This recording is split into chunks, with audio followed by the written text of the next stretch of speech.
What's up, guys? What's going on, guys? What is happening? What's up, whole Boxingwave community? Hope everyone is doing well. We are here for another fight commentary.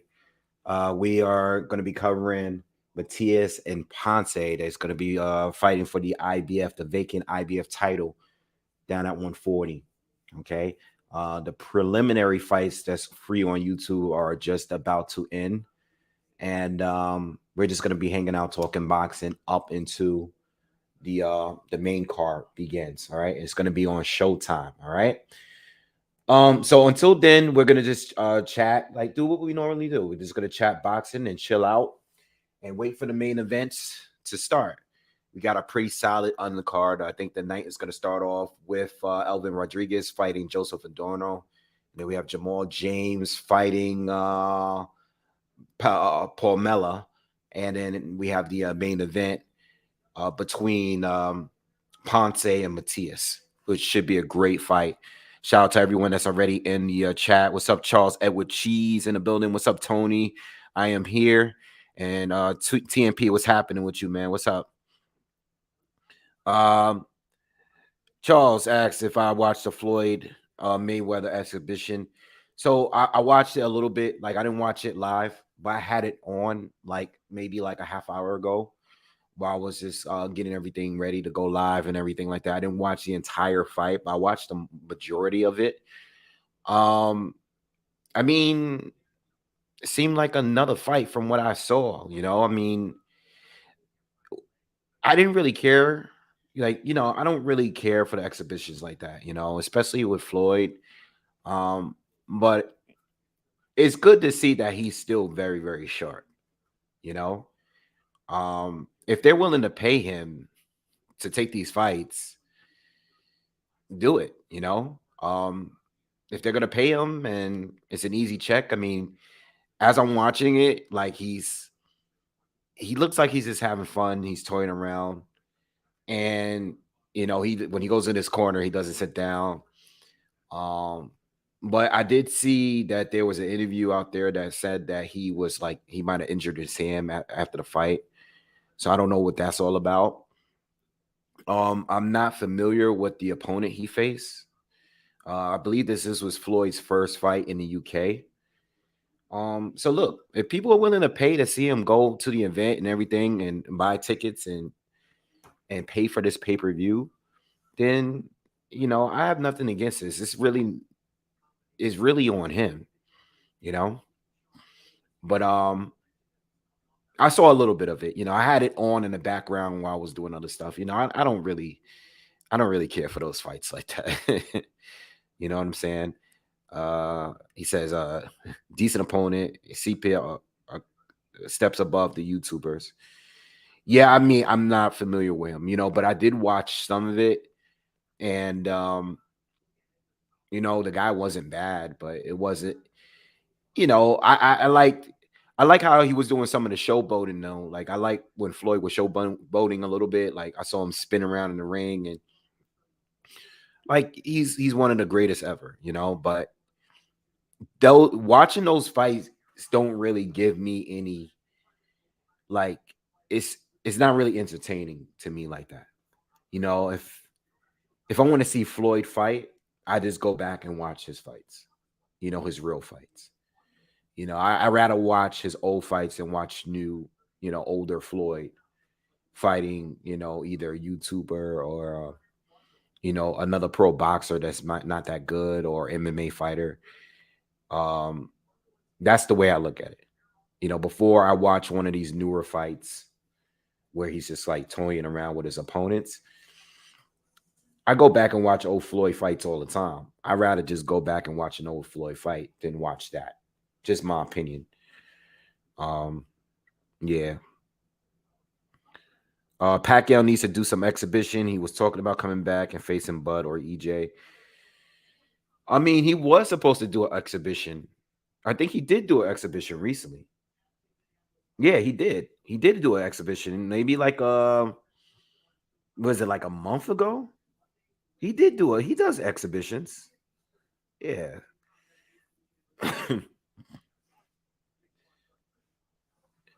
He said you felt like watching this one is like watching old Floyd. Yeah, like I said, I see he's clearly still very sharp. You know, he's very very sharp still. Um, great reflexes still fast. Um, but like I said, I personally just I can't like sit up to watch those fights. Those fights. I think even a couple of them, like I didn't even know Floyd was fighting today. To be honest, until today, you know, and then all I did was go on YouTube and look up the fight, like maybe within the hour of me going live today. You know,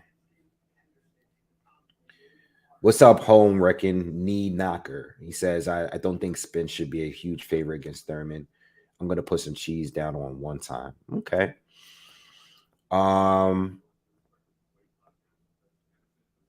I don't know what you consider huge, but I think he should be a decent size favorite over Keith Thurman at this point. Just simply because Thurman just hasn't been active for a really, really long time, you know. And yeah, I just don't know how much he has left in the tank. I remember when he came back and fought Mario Barrios, right?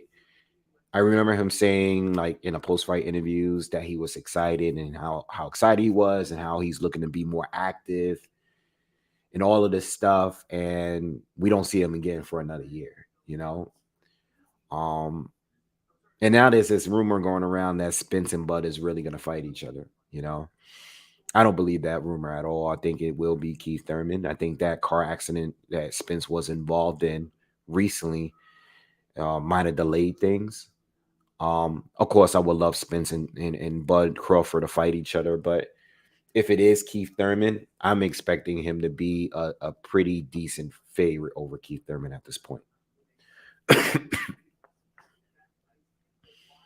Yeah. I always go back and watch Floyd sometimes when I'm bored. Um, I was watching just like 2 days ago. I was watching a little bit of Floyd and Emmanuel Augustus. It was like one of those videos just popped up on my feed, and I started watching a little bit of it. Um, one of Floyd's toughest fights for earlier in his career. Pretty entertaining fight. A fight where Floyd wasn't as accurate as he normally is, and also a fight where Floyd got hit a lot more than we're used to seeing him get hit.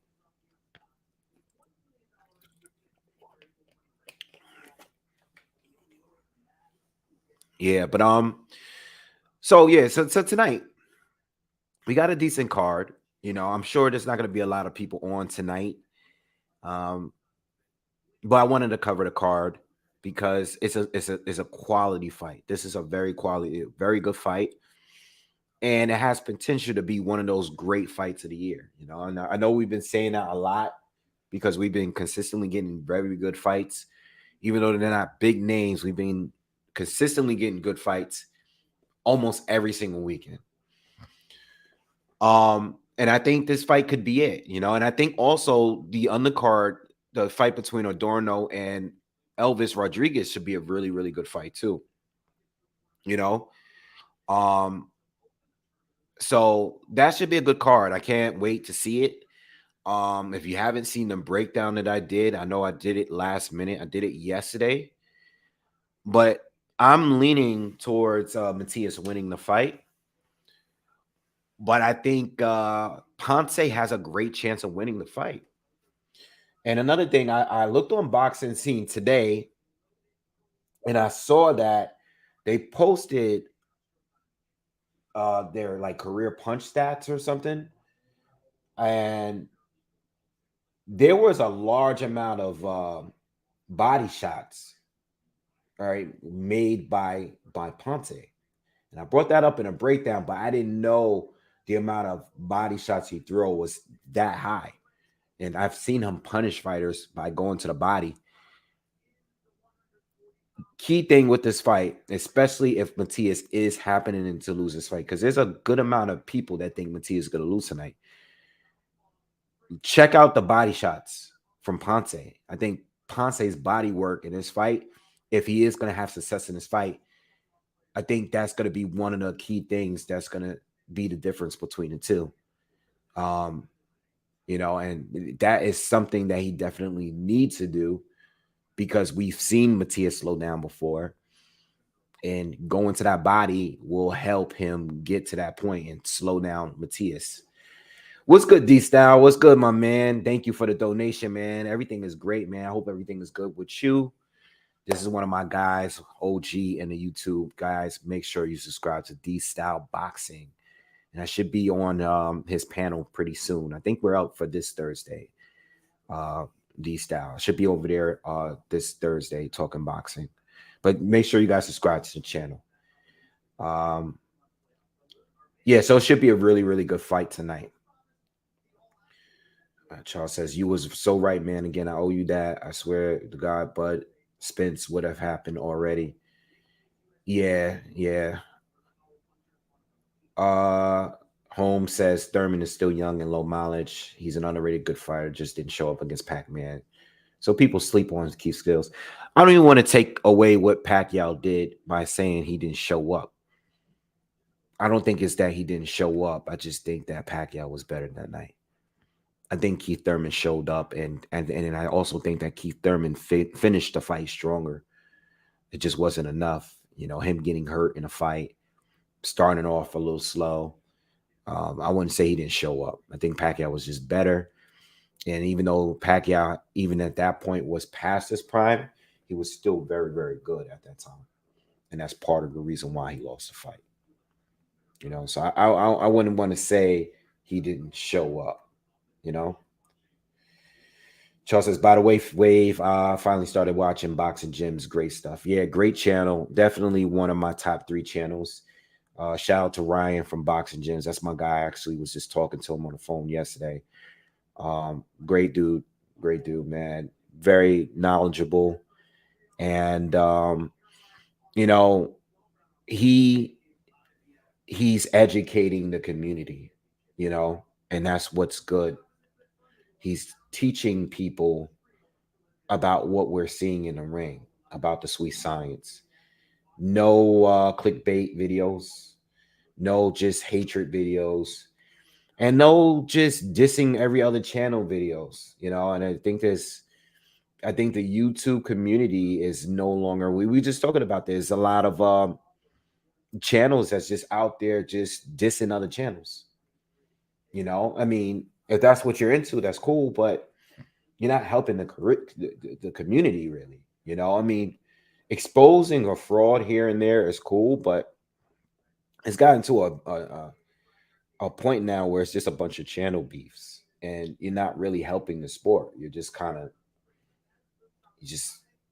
you're not really helping anything. You're not teaching anyone. You're not putting nobody onto any fighters. So shout out to guys that are, like a Boxing Gyms that's doing the film study, or the other channels that's doing film study, or channels that's doing documentaries, channels that do breakdowns, like What's Good Woog, or who's Jamie from Punch Perfect. You know what I'm saying? Good channels that's doing the homework and making quality content. Channels that deliver great news. I think Boxing IQ, he does great news thing, Boxing Beats and Rhymes. Guys like him that goes into the history. There's so many channels out there that's just delivering news like all day. You got guys like Showbiz the Adult, very animated, energy is high, excitement for fights, covering fights live. Another good channel. There's so many of them, so shout out to all those guys. Also shout out to D-Style, who's here, who has been covering this sport for a long time now, educating people, putting people on, letting people know what's going on in the sport. To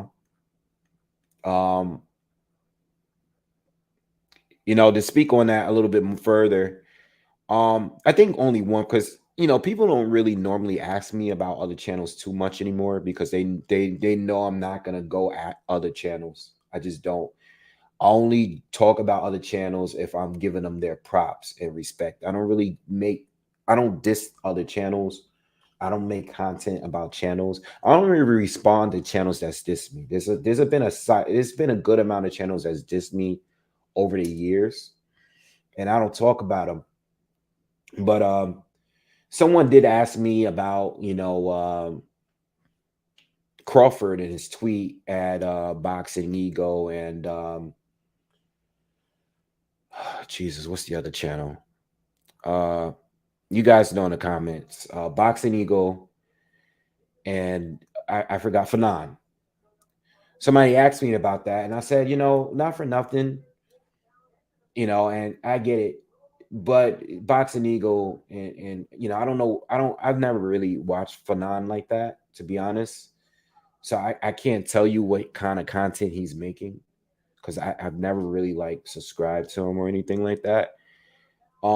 But with Boxing Ego, he has made a lot of content towards Bud Crawford. And, I get Bud for wanting to speak out about it and be direct. So I understand him. He has the right to do it. But at the same time, it's like, why not use the opportunity to shout out a quality channel instead of shooting down a channel that's just hating on you? Because at the end of the day, uh, even if you're being negative, even if you're dissing this channel or those channels, you're still giving them the attention they're looking for. So why not shout out a channel that you actually do respect? And I'm not saying it has to be me. It could be anyone that you think. Like, I like what Tim Bradley's been doing with Boxing Gems. He's always he's telling people, he's shouting them out on ESPN live on national television. I think that's the way to do it. Shadow a channel that you do support. That's the way I look at it. It could be anybody, and that's why I feel like you should do. And that's why I don't diss channels. Boxing Eagle, I've met him before. I met him. I've met him in New York before. I've never had any beefs with him. He's been a long time channel. I remember watching his videos, like, at some point. All right. He's a different kind of channel now, not really for me anymore. But I'm not gonna why diss him if I can be showing support to another channel that I actually do like and support. You know what I'm saying? Um, and not for nothing, but Boxing Ego has an audience. There's people that want to go and listen to him. So his audience is his audience. All right. And you got to understand when it comes to boxing fans and the way that they are, sometimes they don't always want to hear the truth. It doesn't have to be the truth. As long as you're bigging up the fighter I like, or you're shutting down the fighter I dislike, I want to hear it. It doesn't have to necessarily be the truth. And I'm not just talking about Bud Crawford or Errol Spence. I'm just saying in general, because to be honest, and you guys know, I'm when it comes to that situation, I'm pro Bud Crawford. But I've never shot down Errol Spence on here because I do think he's a great fighter. And I think he's done some great things. All right. But I don't think neither one of them has been perfect all the way up to this point. I don't think anyone is 100%, at fault of this. I blame Errol more than Bud for this fight not happening, but I blame the politics of it not happening, being in the way, more than I do with Errol. A lot of it. Jim's jump in here. We were just talking about this. Yes, a lot of boxing fans don't realize that a lot of these fights are not taking place is because of the business. and y'all taking it, y'all going straight for the fans. I mean, for the boxers. A lot of fans are attacking the boxers for it.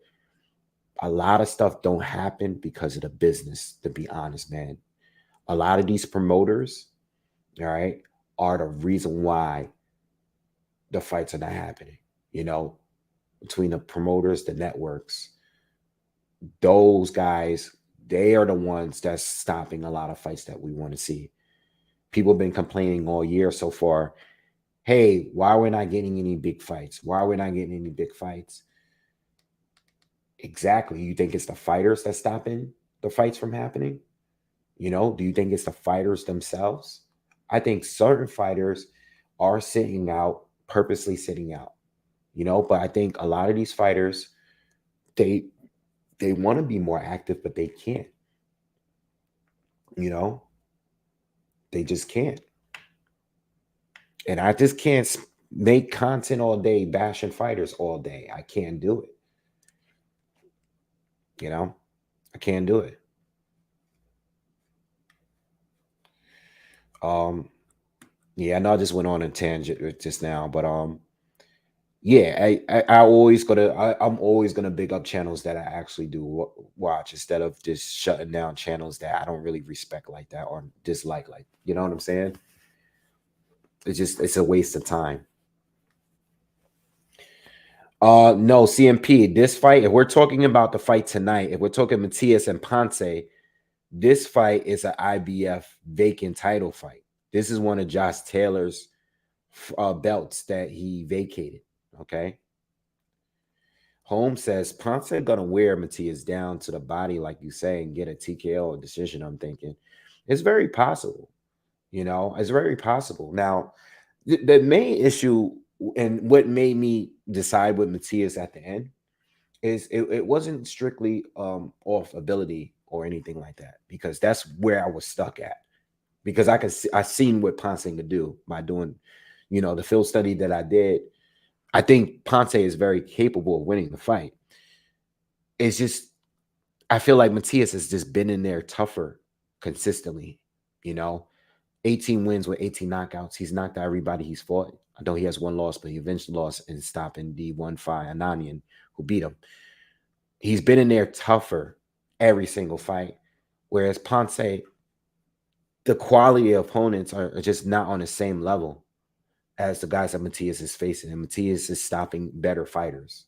Whereas Ponce is going to decision with guys that's just, he's been fighting jurymen pretty much all this time. D-South said, but yeah, feel free to come this Thursday too. Yeah, if I'm free, I'll definitely jump in, man. I'll definitely jump in. King says, "Hey man, look at Maxim Dadashev." Yeah, I know. I brought it up in my breakdown, and I did see the fight that back then, and I made content on him as well. Rest in peace to Maxim Dadashev. All right. Don't look past says Matthias versus Ponce is going to be violent. Yeah, very, very violent. This should be a good fight. It's going to be a fun fight. I can't wait until later on. Charles says, Wade, what do you think about that? Should the championship rounds be weighted sort of like a knockdown is? Hear me out. If I dominate 9-12, but lose all the other rounds with one. Nah, I don't think so. Nah, I don't think so. I know where you're going with it, because I feel like sometimes we watch certain fights and I feel like the first round or two sometimes are like giveaway fights that shouldn't be scored, especially the first round.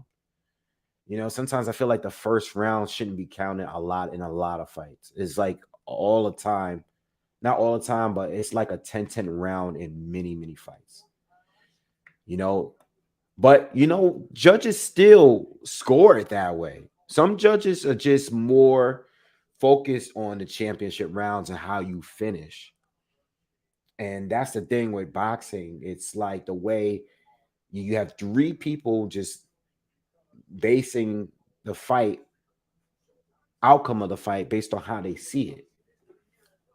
Some judges go based on the championship rounds, or some of them go Even though they're scoring the fight, some of them are probably influenced by the championship rounds or by whether or not did you do enough to take the belt from the champ.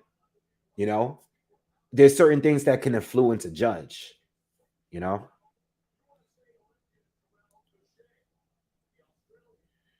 these are too many conspiracy theories for many channels. Yeah, absolutely, absolutely, too many conspiracies. You know, and listen, I'm not saying I don't believe in some certain conspiracies. You know, and it's like when it comes to juicing, and I always tell you guys, I'm not gonna make content on people that I think is juicing unless they test positive.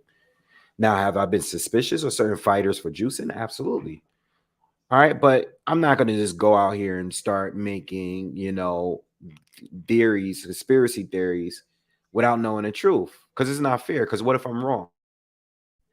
And that's how you lose credibility, because I'm sitting here talking about fighters that are clean that I think are dirty, you know? I can think whatever I want, but I try to go with fact when it comes to that, And not only that, I think at some point, and I've been saying this for a long time, some point, some of these channels are going to start getting sued, man, because of the way that they are reporting and they're putting up, you know, some of these guys are going to get sued for defamation at some point because you have a huge audience and you are influencing people into believing something that may not be true, you know. So I think channels at some point, I'm surprised it hasn't really started yet because YouTube have a lot of influence over everything, not just boxing. And if you're going to be making content and bringing up stuff that you heard that you don't know is true, you got to be very careful, man. That's why I don't play around with any of that stuff, man. I don't sit here and make no, I don't make too much content on stuff that I don't know is true. You don't want to get sued. You have videos and you got a certain amount of views on a video that can definitely influence boxing fans and the public on how they feel about you. Look what happened with Fury and that Glovegate thing. Look how powerful that was. It was very powerful. A couple of content creators started making videos about the Glovegate situation. And then that seemed to be the only thing everyone was talking about the entire year. You know, Nola Pass says between Rummy's Corner, Boxingwave, and Boxing Gyms, I really don't need to rock with any other channels. Bex boxing channels are complete. Most boxing channels are complete trash. Thank you, man. I appreciate you for saying that. I love Rummy's Corner. He's actually my favorite documentary channel. I would say Rummy's Corner is probably my favorite doc channel. I would say that Boxing Gyms is definitely my favorite film study channel. And I would say Beats is probably my favorite just daily listening channel. Like I probably listen to almost every single Beats video, even if I have to catch up.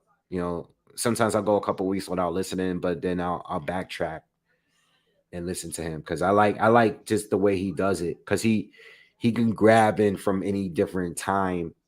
He's well informed with American boxing, and he can teach you a lot about British boxing, and then go into the history too. You know what I'm saying? So that's probably my favorite like channel as far as listening to like on a regular. Boxing Gyms, I could go a while without listening to them, but when I really want to like lock in and listen and watch film study, I love the way he does it. It's very, very detailed. I've learned a lot from him in a short period of time. And it's also crazy because for a guy that has that experience and that much of knowledge, and for him to look at things the way you see it, like I don't have that experience. I just know what I see when I'm looking and studying, and to see like someone that can go into great detail, further detail about it, but you can like, yo, like, damn, yo, he's looking at the same exact thing that I'm seeing. It kind of makes you feel good, like, yo, yo, he has a good eye, but I know what I'm looking at. It's even further confirmation. Like I know what I'm looking at when I'm looking at it. You know what I'm saying? Um, there wasn't that many breakdown channels, back in the day. It was just like The Wire. I think he was like the only one that I came across, when I first started on YouTube. And The Wire goes into a lot of detail. You know what I'm saying?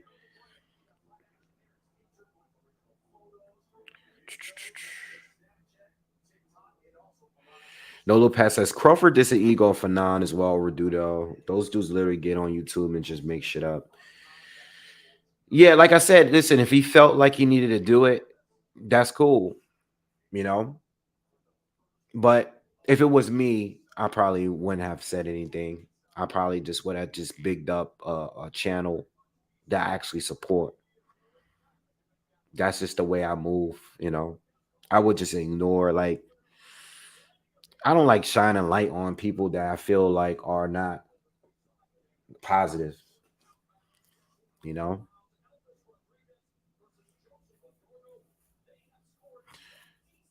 What's good, Woog? What's up? I was just talking about you, man. It's another good channel right here. A breakdown channel. That's my guy right here, man. He makes good content, man. It's a big hip hop head too. But yeah, thank you, man. Kind of last minute, but I spent some time watching both fighters this week. You know what I'm saying? And he just gave me a thank you for the donation, man. He says, what's good says, keep rocking. Appreciate these watch alongs in your overall content. Thank you. Appreciate you too, man. You make great channel. You make great content. I was just talking about you earlier. Good channel to follow, guys. If you want to hear a good breakdown, um, Woog is a good channel. You know, people don't understand the amount of time it takes. Excuse me, to make this kind of content. It takes a lot of time, man. It really does. It's very time consuming because sometimes you got to watch a whole fight and or two or three or four to do one breakdown video that on a fight that's not even a popular fight. This fight tonight is not a popular fight. But quality boxing fans, like real boxing fans, I won't say quality, real boxing fans, hardcores are going to want to know what you feel about it. So you can't just skip over it. You can't just skip over it.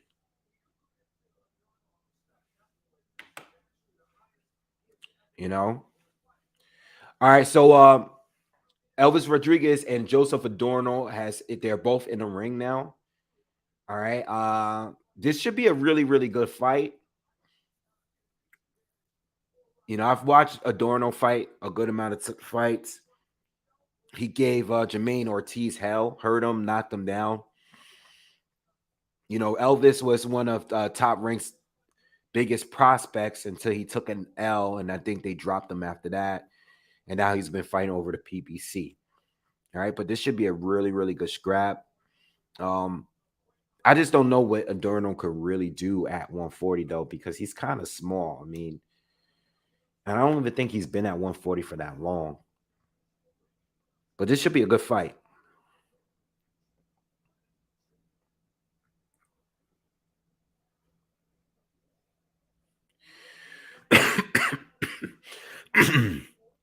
Excuse me. Tio and Joseph Park or Josh Taylor. I've been thinking about it. I've been thinking about it, man. Where I'm gonna go with that. I'm just not sure, man. I don't like the timing of this fight because I feel like the conversation was better when Tio was undefeated and Josh was, like legit, like undisputed without having a Jack Catterall fight. Their recent fights has made me unsure of where they are, and I do think Josh lost the fight. even though he won the fight. Uh, it's hard to really tell. You know, I think Josh is gonna win. I think Josh is gonna win. All right, because even though Josh looked bad against Catterall, I still think Josh is gonna find a way to win. But it's gonna be one of those fights where T.O. is gonna start out quicker. Josh doesn't always start out fast. He starts off kind of slow. He makes some sort of adjustments, and he's normally outworking you in the second half. Even in the Jack Catterall fight, he outworked Jack Catterall. He outworked Victor Postal, who was losing. He was losing to earlier. I thought he outworked Regis Prograis a little bit in the second half as well. Um, I'm gonna go with Josh Taylor simply because he's gonna finish stronger, in my opinion. All right. But not seeing Josh since the Catterall fight is, coming off an injury. I just I don't know where he's really at right now. You know.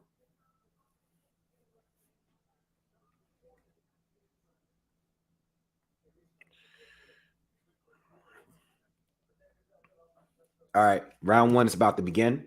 Let's go.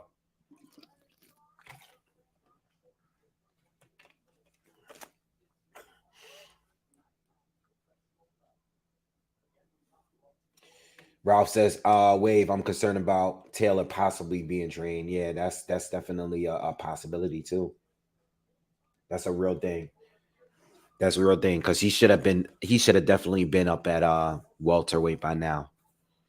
All right, so we got the Southpaw and Rodriguez. We got the righty and Adorno. All right. Let's see how this goes. Adorno's a pretty good counter puncher, has good power. All right. We've seen Rodriguez get outboxed before. So let's see how this goes.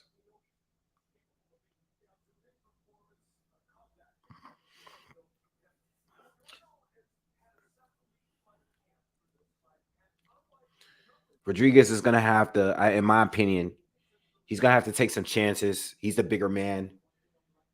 He's gonna have to make it a little bit more physical. I think, if they are gonna just keep this fight in the center of the ring, he gives Adorno a more of a chance because of his boxing ability. So far, nothing from neither. Adorno's been popping a jab, but he hasn't really been in range to land anything. And Rodriguez hasn't thrown anything so far.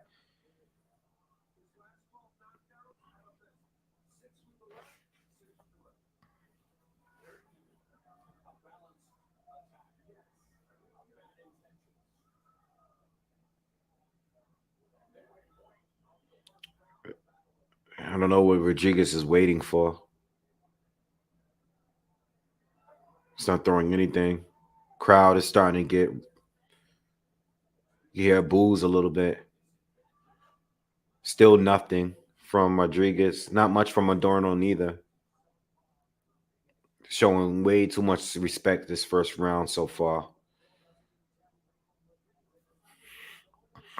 We were just talking about that. I said the first round, it's tricky round. It's like a filling out round. No one's landed anything yet. How do you score this round? So the point that Charles Edward Cheese was just saying, should the championship rounds count more than the first round? Maybe, In this case, it should be because these guys are not fighting at all, where they're probably going to be letting their hands go in the 12th round. But I think they just should lead the rules the way they are. This is a 10 rounder, by the way. All right, 20 seconds left in the first, and I don't think anyone's landed a punch yet. Again, I'm not scoring this round. No one's doing anything. Just a lot of feints, level changing, just probing. Not no punches landed from neither. 10-10.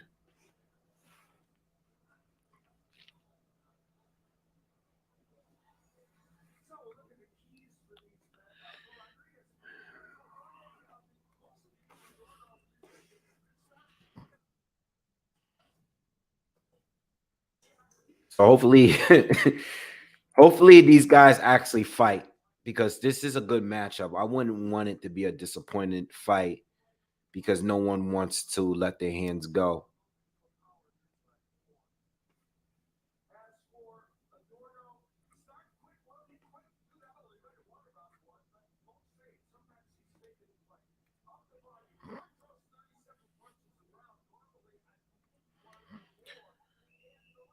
Charles says, I'm not a fan of Abner Morris as far as commentating. Um, I can't even tell you. I don't even know. I never really paid attention to his commentary. King says Adorno beat Kenny Sims. I don't think so. I know Kenny Sims beat Rodriguez.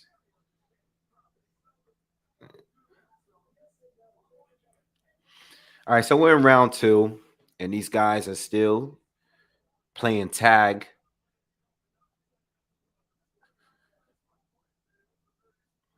I would like to see these guys fight at some point. All right, Rodriguez steps in, tries to get a hook in there. Adorno's doing a good job right now, pulling and keeping that distance. But he looks like they're both looking like they're just trying to counter, especially Adorno. He's waiting for the counter. And Rodriguez is just being too cautious now.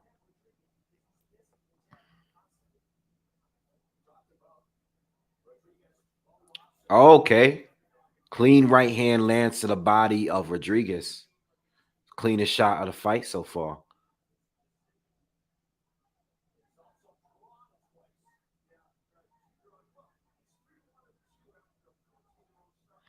All right, left hand lands for Rodriguez. So he gets one in. Adorno lands a jab to the body.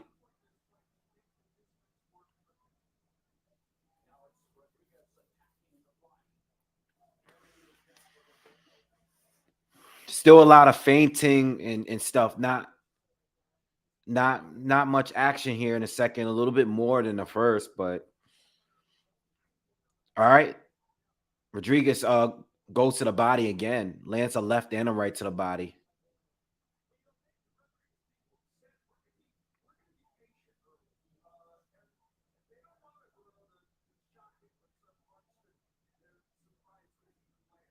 Legs left hook lands to the body of Rodriguez.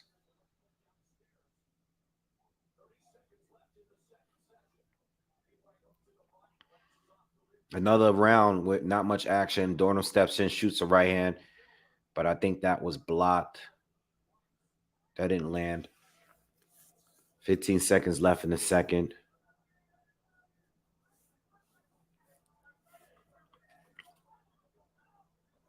Oh, left. A right and left lands for Rodriguez. And Adorno smiled. I'll give that round to Rodriguez. He landed a little bit more. Uh, a little better. A little better than the first, but slow fight so far. Extremely technical. Hopefully, we get some fireworks at some point with this fight.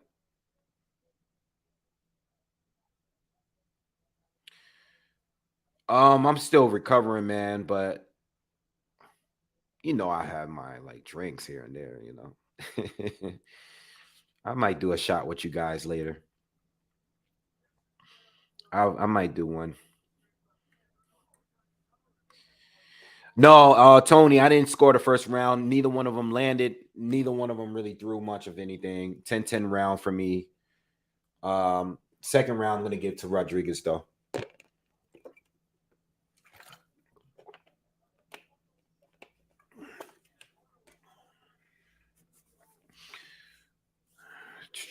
All right, round three.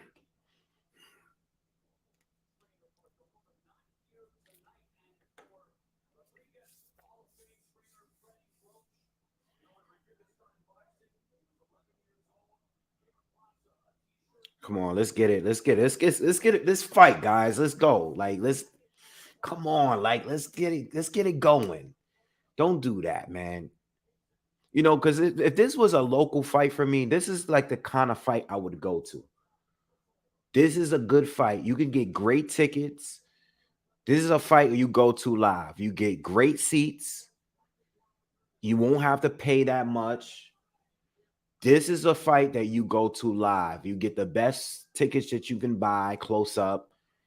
And, you know, we should be getting more fight between these two. So far, this third round is looking like the other two.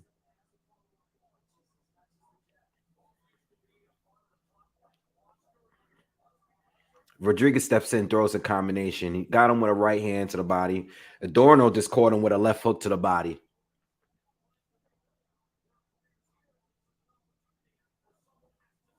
And Rodriguez does have to be careful because that loss to Sims, he kept getting counter. He kept walking into shots. So I understand that he has to be cautious, but you still gotta fight though. This is a fight at the end of the day.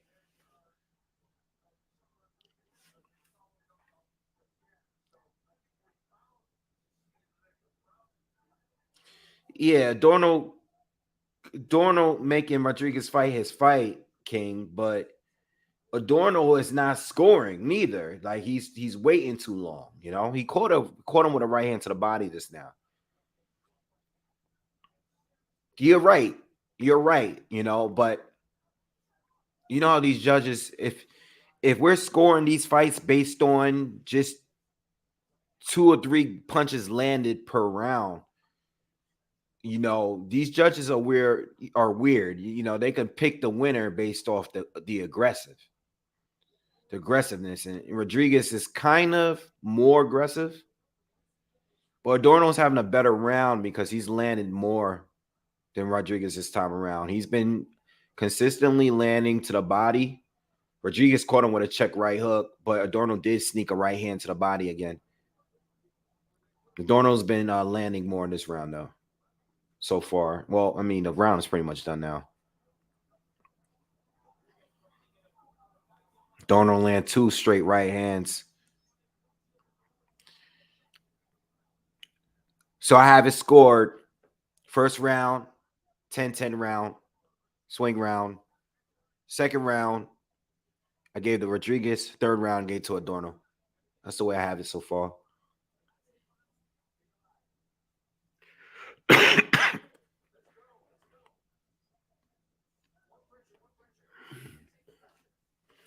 All these fighters got OnlyFans sponsorships on their jackets and their trunks.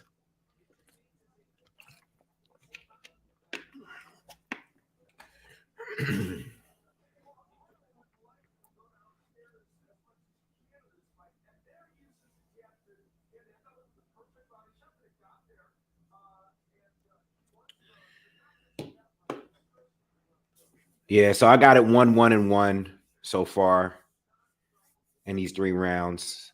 This is a 10 rounder. All right. So we are in the fourth round.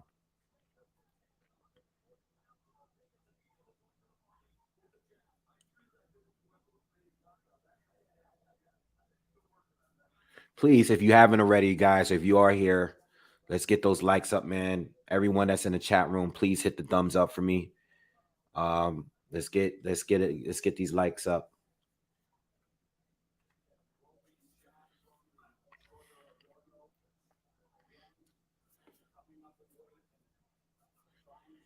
At some point, Rodriguez is gonna have to engage a little bit more, you know. And I said this in the first round. He's the bigger guy here. He can't just be. I know he's concerned about the counter. All right, but you're gonna have to outwork Adorno. Adorno lands another right hand. This is the fight that Adorno wants it to be, a boxing match. He can tag you more every single round, and he's a very good counter puncher. Rodriguez is gonna have to make this a little bit more physical, man. He's gonna have to do it. because he's not throwing enough. He seems very unsure of himself.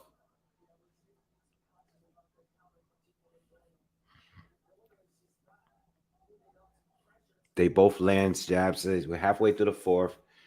I still feel like Adorno's currently in control just because he's landing like more jabs to the body and whatnot. But oh, nice check. Left hook lands for Adorno. Very quick.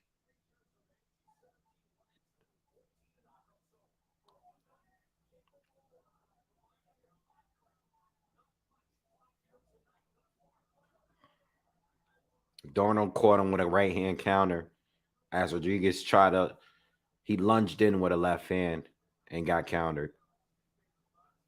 Adorno's having a very good round so far. 40 seconds left in the fourth, and I have Adorno up right now. Adorno lands another right to the body. Rodriguez lands a left to the body. Adorno lands a right. He shoots a straight right. Caught him good. Caught him clean.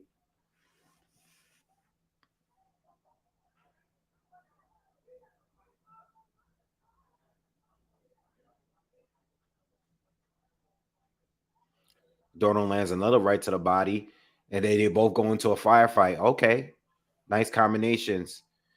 Rodriguez came back with a shot, but Adorno followed it up with another counter. And he landed more in that little exchange. Adorno is winning the fight to me. All right. He's won the last two fights. I gave Rodriguez this last two rounds. I gave Rodriguez the second round, and the first round was a draw. Adorno boxes better. He boxes better. That's why I said Rodriguez is going to have to make it a little bit physical, man. He's going to have to make an adjustment and try to engage because I'm seeing a little bit of what I saw in the Kenneth Sims Jr. fight. You know, Sims was doing some of the stuff that I'm seeing here. Adorno's been really sharp so far in this fight. He's going to have to push it a little bit. This staying in the center of the ring, trying to outthink. Adorno, it's not really working for Rodriguez so far.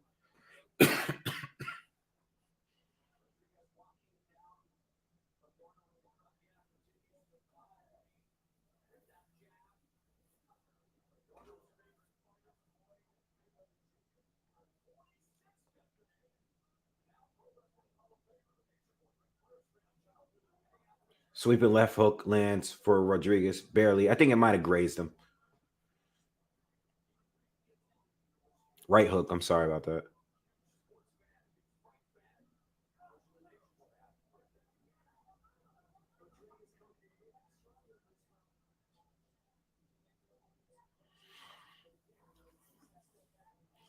Right hand, another right hand to the body lands for Adorno.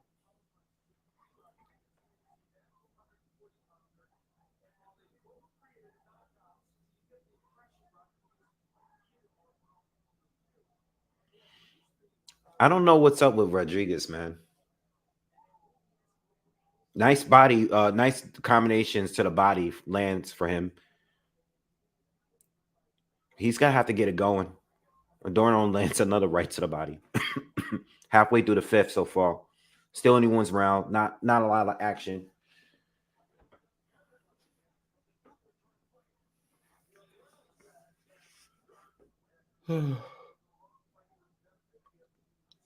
Oh, nice left.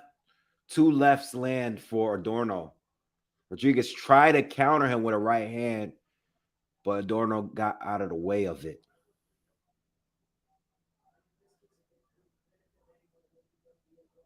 One minute left, and they go into another exchange. Adorno caught him with a short right hand, and Rodriguez caught him with a left to the body. Rodriguez steps in again and catches him with another body shot, and they tie up. It looks like Rodriguez is starting to be a little bit more aggressive. so far in this fifth round. We have 35 seconds left in the fifth.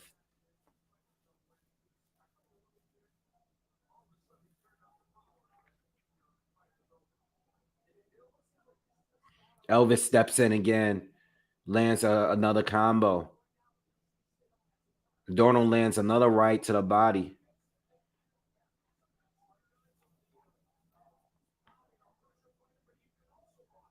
Yeah, Rodriguez, Elvis is going to have to do more of what he's trying to do right now. We just got to get more of it, though. Another left hook, two left hooks land for Adorno.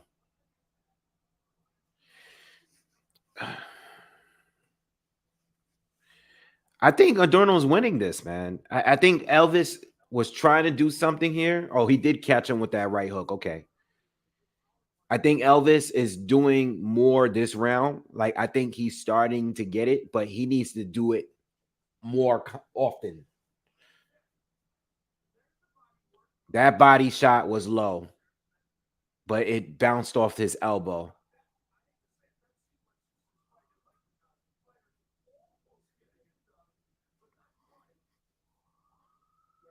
Elvis got to pick it up. He's got to do what he was just doing, but more of it the next round.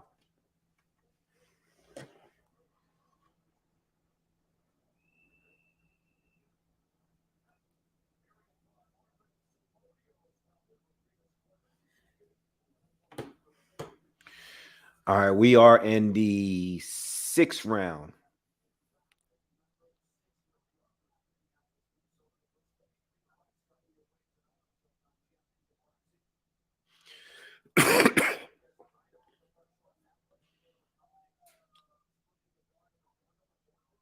Adorno lands a left hook to the body.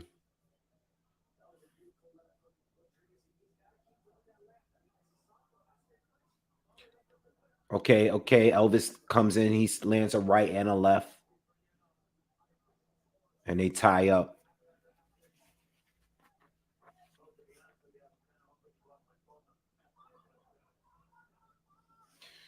C. Farhood has it 3 rounds.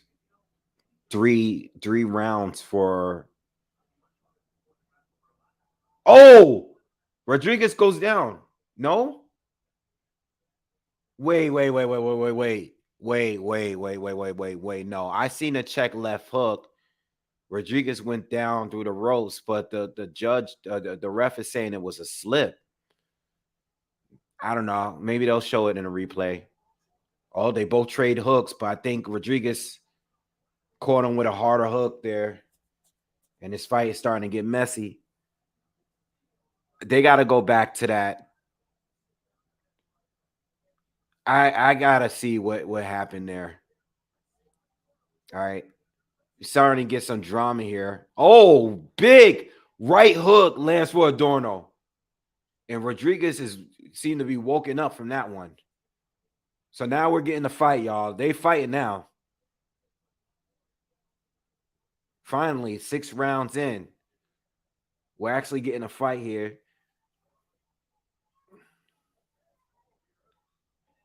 A minute left in the sixth. Most action in this fight so far.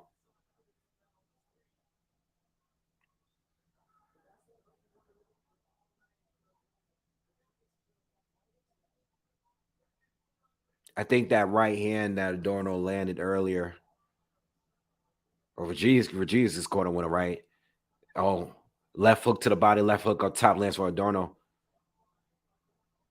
Oh, Rodriguez steps in. He comes in. He lands a left to the body and a right up top. Adorno try to counter with a left hook, but he misses. 25 seconds left, and this is a big round for both. Both. It's going to be a hard round to score.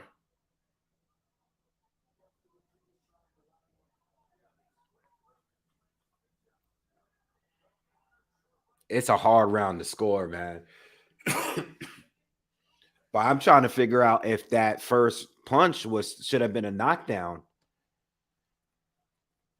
It should have been, I don't know. Let me see. Hold on. That was a knockdown. Oh, come on, man. That was a knockdown. That was a knockdown. That's a legit knockdown. Yeah, Adorno got it. Adorno got yeah. He got robbed. He got robbed for a knockdown right there. That was a legit knockdown. That was legit. Good round, the best round of the fight so far. The first round where they both really went in. But I'm giving Adorno another round, man. I have to give him that round. He landed the bigger shots though. Rodriguez got it in though, but I think Adorno still. I think he's still landing the better shots, man. And he got Rodriguez got a gift there because they didn't count the knockdown.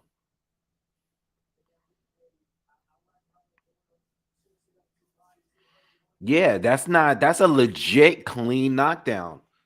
He fell through the ropes.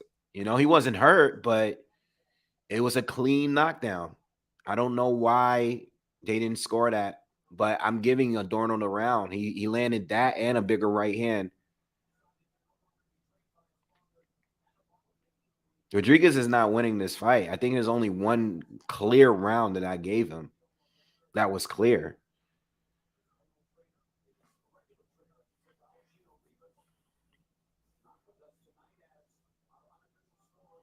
Steve Farfoot is giving almost Rodriguez almost every round. So I don't know. We're looking at two different fights. I guess it's gonna be one of those fights. Because Steve Farhood is just gave Rodriguez that round too. I don't know. I don't see it that way, but he has Rodriguez up 2 rounds.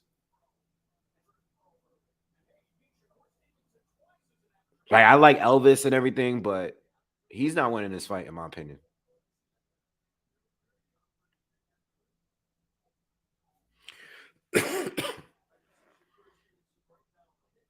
Nice left hand lands for Rodriguez.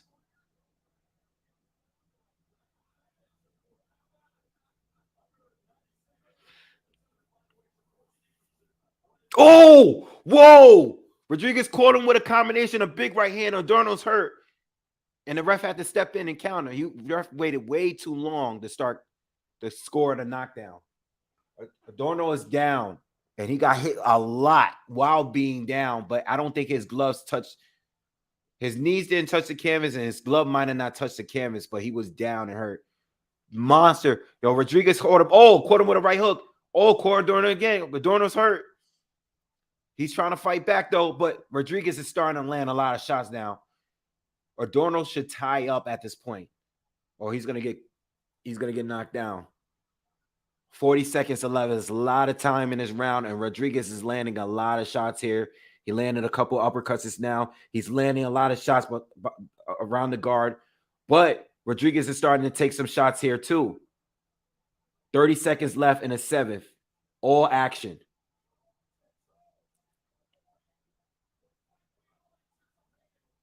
Another hook to the body lands for Rodriguez. He just changed the entire pace of the fight. He got to be careful. Now, Adorno's starting to come forward now. They're both trading hooks. Good round. Great round. That was a great round. That was a great round. Great round. A lot of action.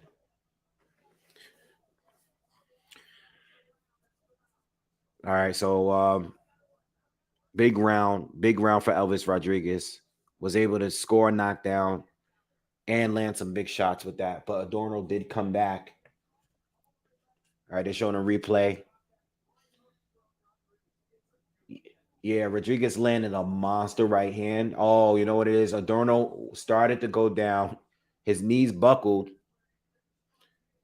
The referee waited too long, though, to get in between because Adorno was in the corner covered up, but he's like really low to the canvas. The thing is, his gloves didn't touch it, his knees didn't touch it, so he's not down. But he was just totally crowded in the corner there, leaning on the ropes. I don't know what the referee was waiting for. This ref is not doing a good job so far. Rodriguez got to keep it going. I know he gets countered. All right, and in my opinion, he's already been hurt. They didn't score the knockdown, but he need, excuse me. He needs to be aggressive. You know, he can't keep waiting. Rodriguez tried to catch him on another right hook, but he missed. Set it up. Don't force it.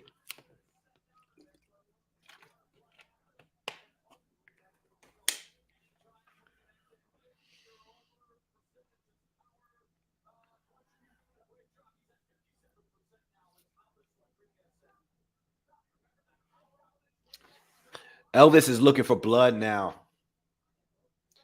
You know, he's trying to land one big shot again. I think he needs to get it. I know he's trying to get it.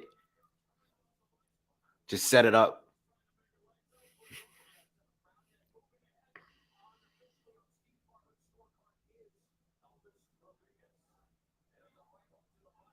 Yeah. Rodriguez lands a right hook to the body.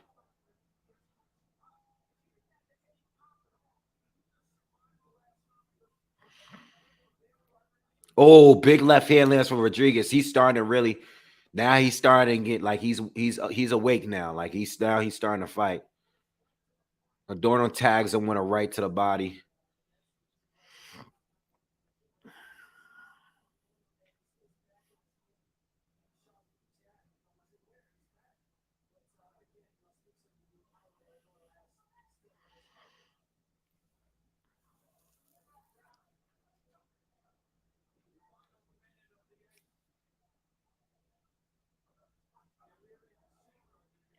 Nice short right hand lands for Adorno. 50 seconds left in the 8th round.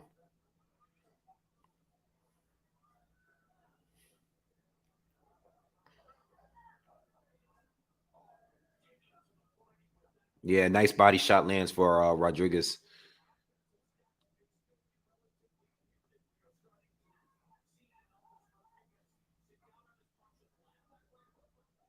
Yeah, Rodriguez is sitting out on everything at this point. 20 seconds in the 8th round. Nice right hook lands again for Rodriguez. And another one lands. Adorno is trying to go to war with him, and he's abandoned his strategy at this point. What's up, Beth?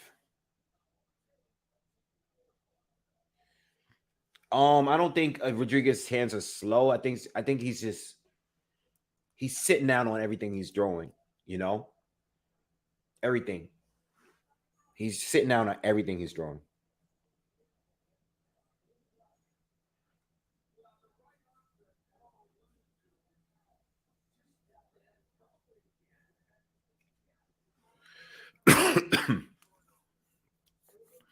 Another Rodriguez round to me. You know, I think I have him with 3 rounds plus the knockdown.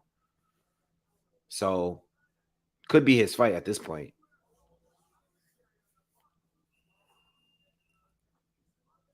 Adorno was boxing well, but he's fighting Rodriguez's fight at this point. You know, and even though he gets some good shots in during the exchanges, he doesn't seem to be nearly as effective as Elvis is, the naturally bigger guy. So we got 2 rounds left here. And this fight is no longer in a center of the ring like it was like the first 5 or so rounds.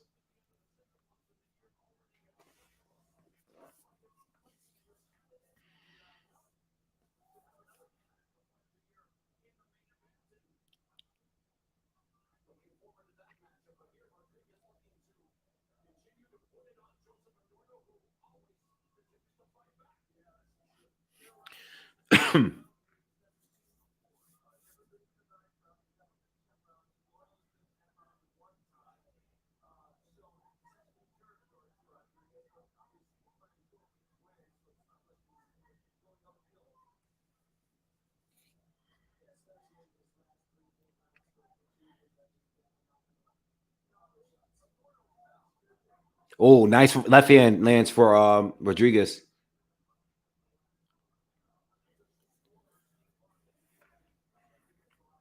Dorno's not nearly as sharp as he was in the first half of the fight. Rodriguez caught him with a left to the body. Adorno was sharper with the counters earlier. He's just not getting it like the way he was earlier. Plus, he's getting hit a lot now. Rodriguez lands another left to straight down the pipe and caught him with a right hook coming out.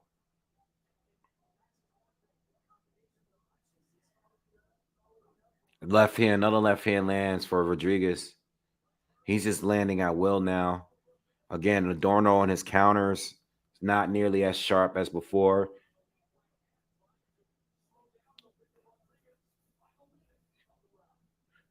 $50 left in the ninth.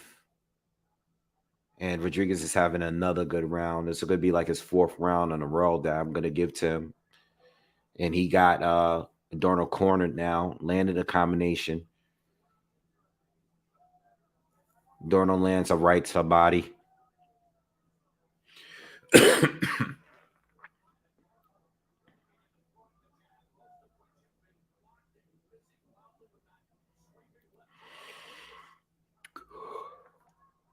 Oh, man.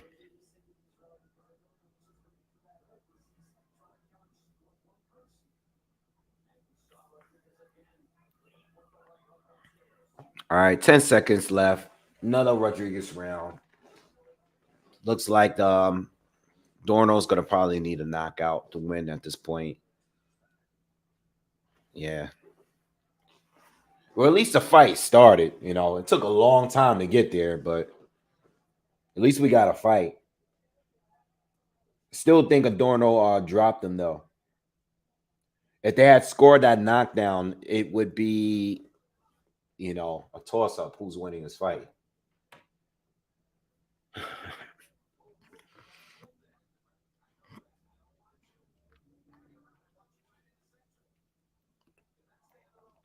Adorno's coach is telling him that he wants him to stay in the center of the ring and not be against the ropes, which I agree with. That's where he was having the most success. All right, but he lost the center of the ring, and now he's, you know, getting back to the corners, and that's where Rodriguez has been shining in this fight.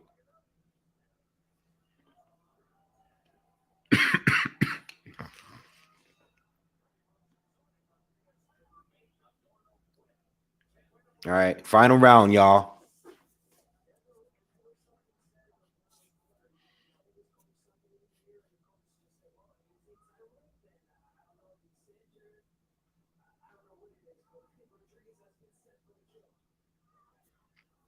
Right hand lands to the body of Rodriguez.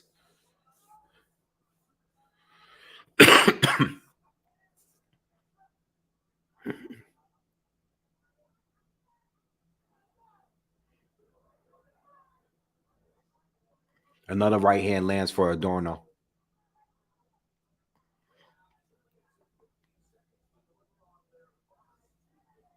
Another one, a third right hand to the body. Rodriguez counters with a right hook to the body and a right hook up top.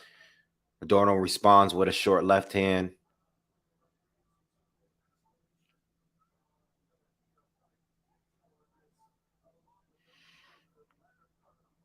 Oh, wait. Oh. Rodriguez steps in with a combination, but yeah, I think he leaned on him. Adorno went down, but no knockdown. Almost halfway through the 10th.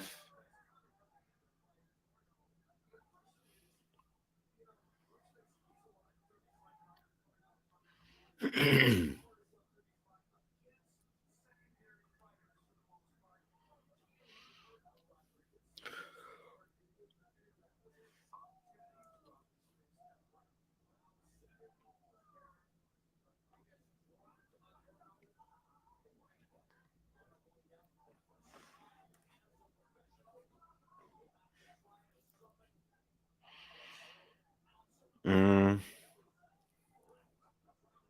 Nice combination lands for Elvis. See, Elvis always gets him when Adorno is on the ropes. You know, Elvis Adorno put he put himself there without setting up any of the proper traps or anything. Like once he put his back to the ropes, he starts getting tagged all the time.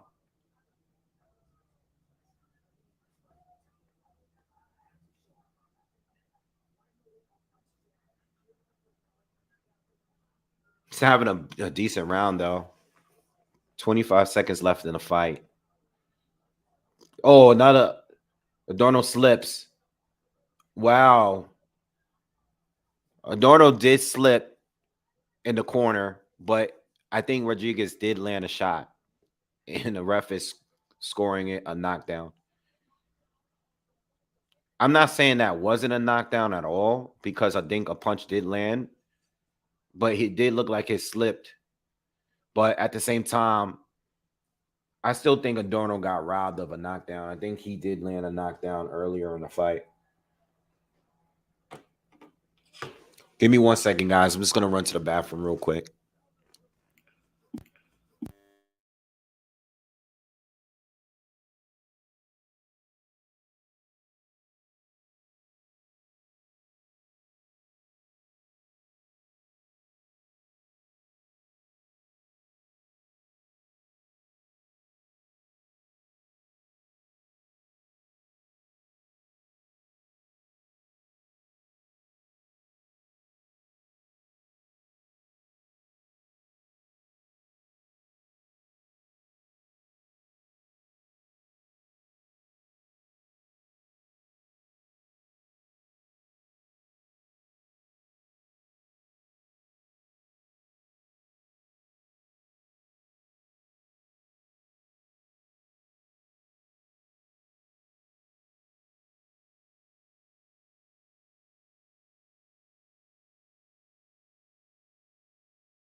All right, I'm back. We're just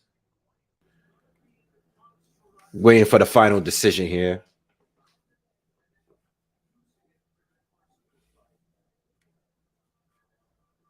Yeah, win for Elvis, in my opinion. You know, Adorno was winning early to me.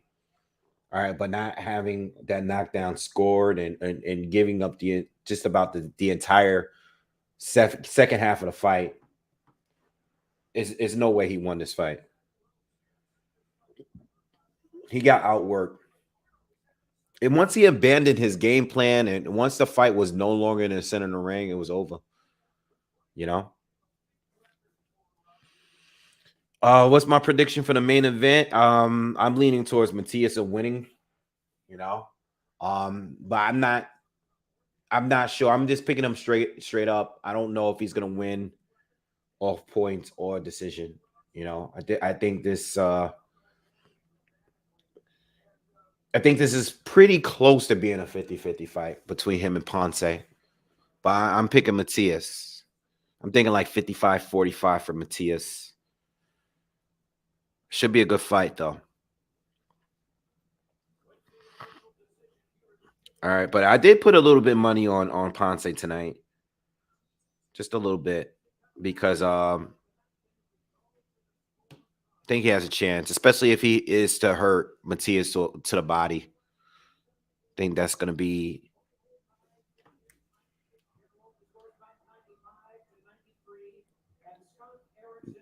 95, 93, 97 and 91. Yeah, 97, 91 is crazy. 97, 91 is crazy.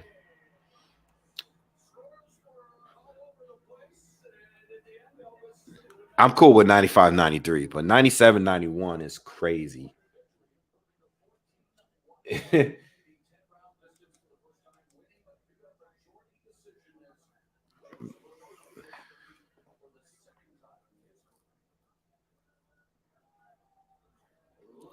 97-91 is crazy.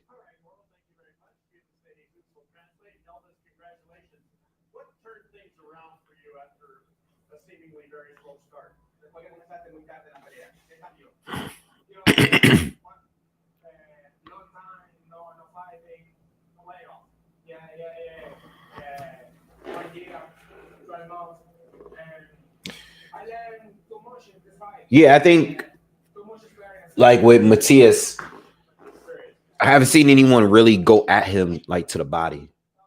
You know, even in Ananian, when Ananian beat him in the first fight, I didn't see Ananian really like dig to his body like that. You know what I'm saying?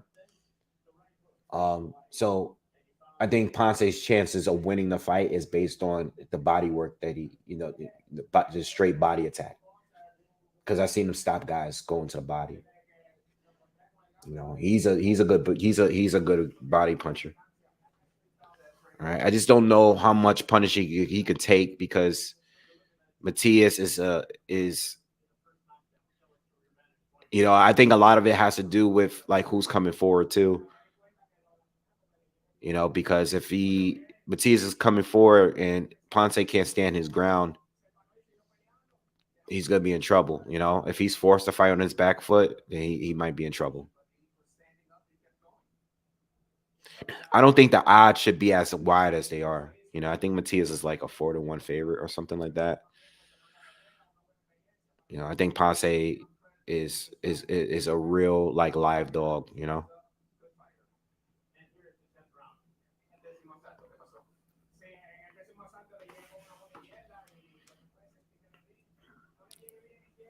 But 97-91 is crazy on that scorecard.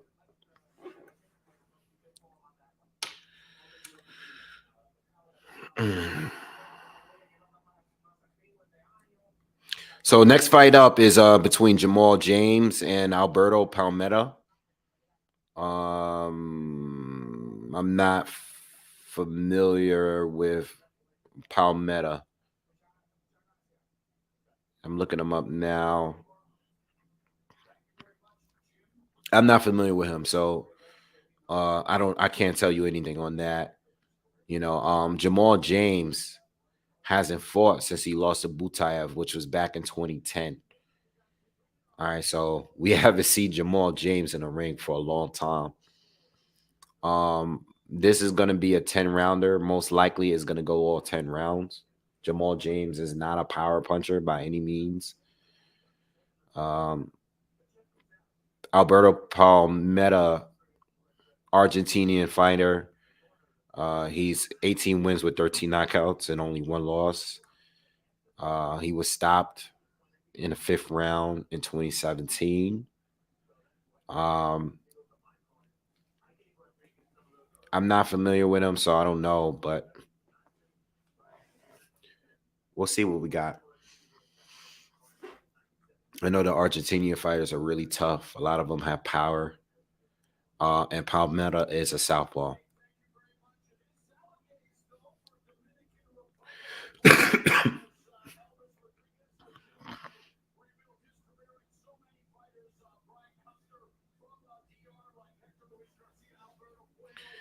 Nick says, I think James has a real fight here. I can see him gassing late with all this COVID bouts, the layoff.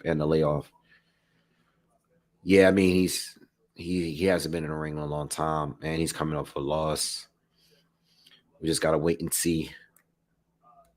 I can't tell you because I'm not familiar with Palmetto.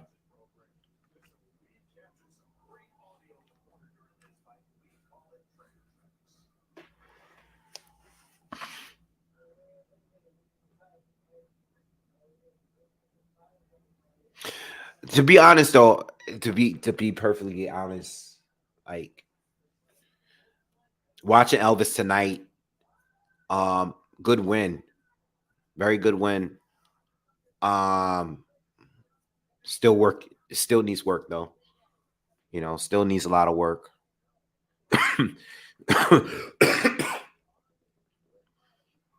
That might have been to beat the game plan to start off slow, but I can't say he's improved that much since his loss to Sims. You know,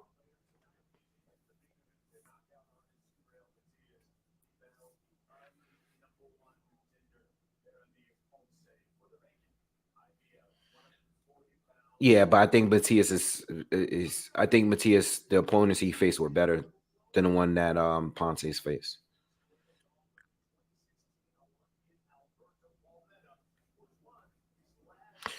I think personally, I think the setups, you know, he can work on his jab for started. Like, I seen a lot of feints from him, but I would like to see more jabs from him, more probing from him, like doing more with his lead hand. He does nothing with it, you know? He kind of just steps in and throws bombs. Um, I just would like for him to set up his power shots a little better, in my opinion. Just the feints are there, but he was just like kind of over fading and not throwing anything for a long time. A lot of those rounds. Um, yeah, just need more of a jab from him, more of a jab, and just more work with the lead hand. Just wasn't really getting much from him with that lead hand, you know. And he tends to lunge in that time, like when he's trying to close distance. Again, I just think he needs something to close distance better because the way he closes distance at time is like he's kind of lunging in. He's like he reminds me like of how he fought tonight. It reminds me of like Jamal Charlo when he first went with Derrick James and he was still trying to make the adjustment and the change. Not like the more recent one. But Jamel just kind of like once he started getting knockouts, he kind of just was just lunging in at times with his power. I felt like I see some of the similarities there, just like a watered down version of that, though. Once we saw like Jamel like really like use his jab, all right, and use some lateral movement, reset, like get different looks, just give us something else more than just standing right in front of them and just looking for an opportunity to just jump in and throw bombs, you know?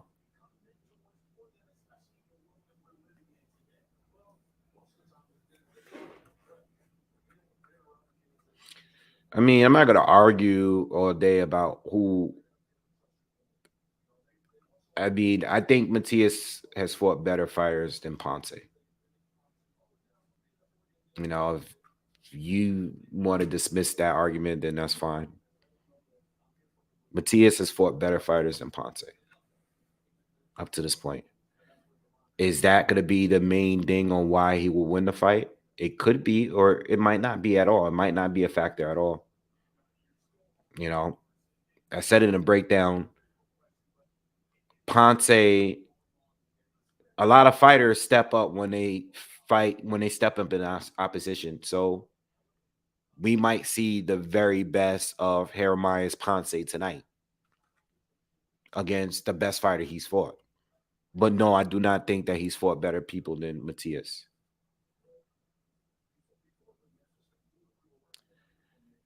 Monroe says, I want to see Regis Prograis against Matthias next. If Matthias wins tonight, I would want to see Matthias against Gary Antoine Russell first. Yeah. Like I mean,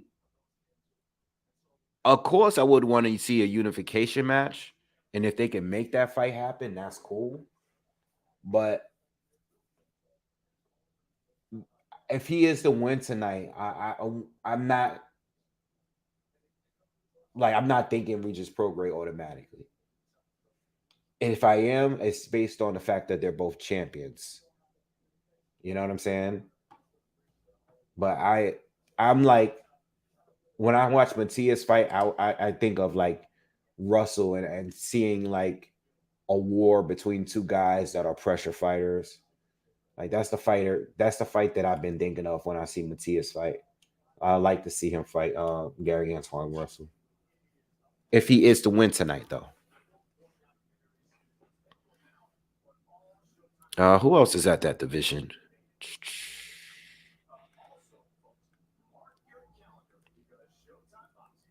Who else is at that?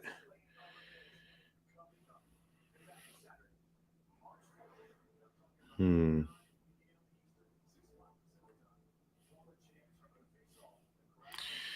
Oh, Figueroa and Mark Masayo is next weekend already? Damn, that was quick. That's a great fight right there. And then the following weekend is Harrison and Tim Zoo. It's good fights.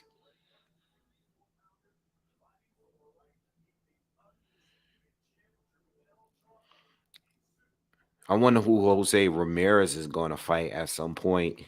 I know he's I know he's fighting Richard Coleman, but I'm curious to see who he's willing to fight. I know he didn't want to fight Regis Prograis recently. Passed up on that fight. Who exactly is he willing to fight? Question: who wins, Matias or Arnold Barboza Jr. right now? What do you guys think about that fight? Who wins, Barboza or Matias? They were to fight tonight. If they were fighting tonight, who will win that fight?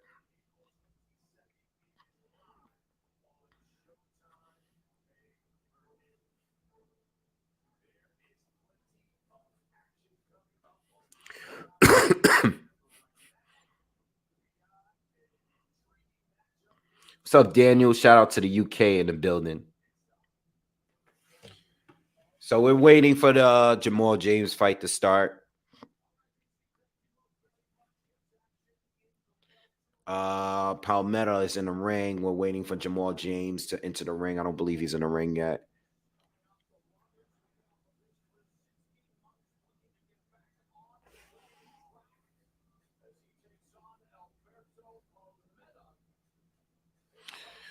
Joey Spencer against Jesus Ramos. Um, to be honest, I'm not much of a fan of Joey Spencer simply because I felt like he's been a prospect for like forever, and I've been waiting for him to step up against someone that's worth fighting. Um, Ramos would be his best opponent, but I don't know. Oh, they're fighting each other. I didn't know they were fighting each other. Oh, okay. Well, that's a step up then. Oh, that's a great step up then. Oh shit. I didn't know. I had no idea that these guys were going to fight each other. What card is this going to be on? Oh, okay. This is going to be on the undercard of Plant and Benavides. Oh, okay. Oh, okay. You got Cody Crowley fighting Abel Ramos too on the undercard. That's cool. And you got Chris Colbert against Jose Valenzuela. What? Oh, wow. Wait a minute. This is a good pay-per-view. I can't believe Jose Valenzuela is going to be fighting Chris Colbert coming off of that loss. So you got that's a good. That is a good. That's a good. That's a good damn card. That's a very good card. All four of those fights are good, solid fights. Um, what do I think about the fight? I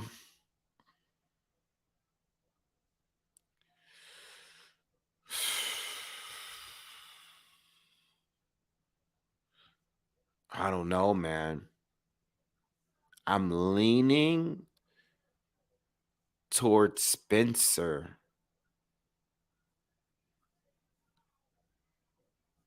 I'm leaning towards Spencer, but I could see him getting exposed.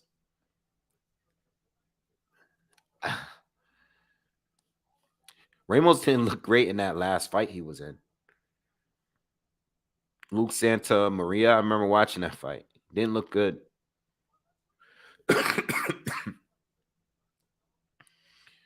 That's a great fight, by the way. That's a good card. I'm happy with that card. Can't wait to call that one. Yeah, Chris Colbert should be coming off of the loss too. They both coming off their first losses, but Chris Colbert a lot more experienced. Um, I think that's a bad move for Jose Valenzuela to go straight into that fight. Yeah, I don't know. I'm not feeling that. Daniel Edwards, thank you for the donation, man. He says, keep doing your thing, my man. We appreciate your channel. Commented before about your view on UK heavyweight scene. Yeah, do you want to know like the UK heavyweight scene right now? Like, or you said commented before about your view. Oh, okay. Yeah, thank you, man. I appreciate you guys, man. I love the UK support. And thank you, my man Charles Edward Cheese says wave shot o'clock. Thank you, my brother, for the huge donation, man. Appreciate you guys for donating tonight. Everyone that's donated, you too, Woog and D Style Boxing as well. Thanks to everybody that's donated tonight. Shot o'clock, yeah. I'll get a shot. I'll get, you know what? Yeah, let me get my shot now before this fight start. Again, is anyone just let me know in the comments? Anyone have seen Palmetto? Let me know in the comments if you've seen him. Is he a threat for Jamal James? Is this a real fight? Be right back.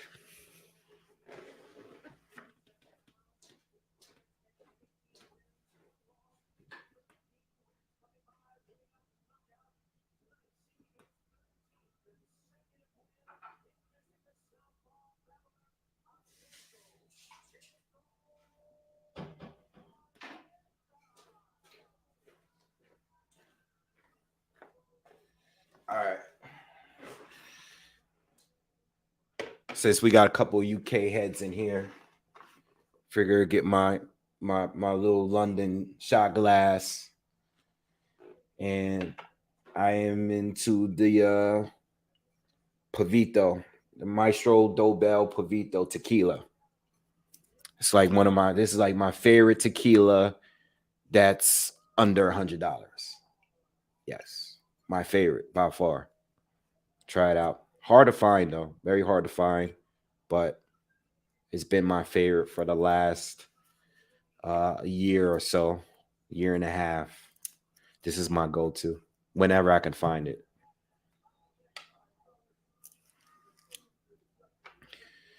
Jamal James is so much taller than this guy.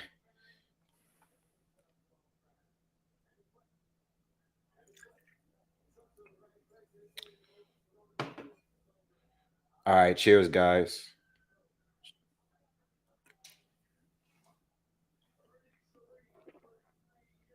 Smooth. This is crazy smooth.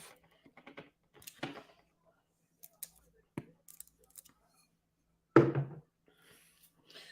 right, round one. Let's get it. Let's get it. Let's get it.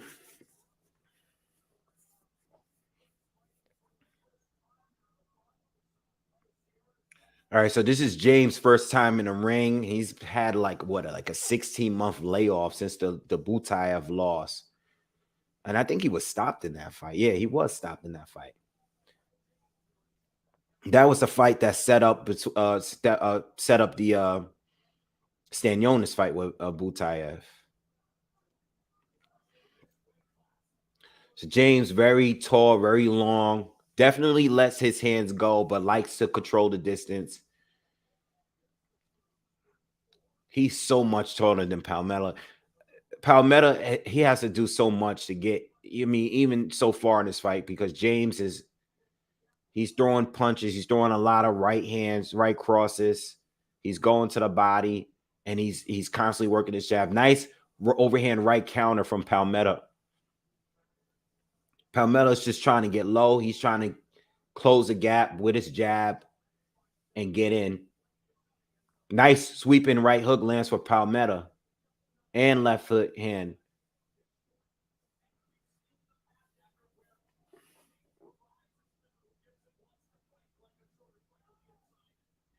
Yeah, James, they're saying this in the commentary now because James give away his reach and his height often.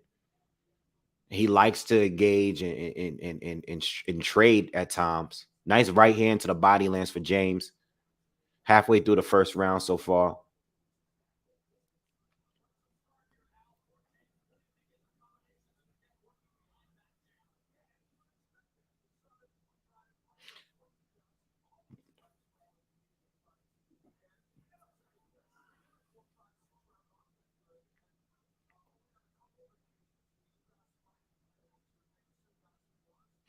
I never saw James as being a guy that I know he's always been highly ranked, and I know he has a couple of solid wins.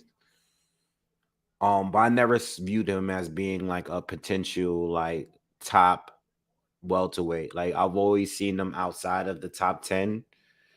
Um, top 20 for sure, welterweight. But him losing to Butayev wasn't a surprise to me. Nice right hand lands for James. I just never saw him beating like any real elite guy at the division. Just didn't really have the power to get like those elite guys to fall back.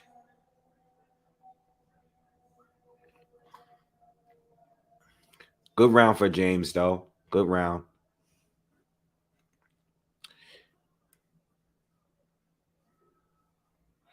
Yeah, he needs to. I'm glad you just said that. Go watch UFC. Says Jamal James looked horrible at the weigh-in. Won't be surprised if he runs out of gas. Now I didn't see the weigh-in, at least not for this fight. But he has to be very careful that he doesn't burn himself out. If I was Palmella, I would probably just give up a few rounds, and then just keeping that pressure, keep stalking James, and go on a full blown attack in the second half of the fight. You know what I'm saying? Um, it's kind of like similar, like what Villa did with Rashidi Ellis. I would probably take off that same approach that Villa did with Ellis. That James does a lot of work. Like he's doing a lot of movement. He's throwing a lot of punches. You know what I'm saying? He's rusty. So I would let him that would be the strategy to burn himself out. Palmella lands a left hook or left hand. Palmella has shown that he can at least get in range, but he's taking a lot of punches as he's just like coming straight in. Nice right hand through the guard of Palmetto lands for James. That's the shot that Palmetto don't want to get hit with.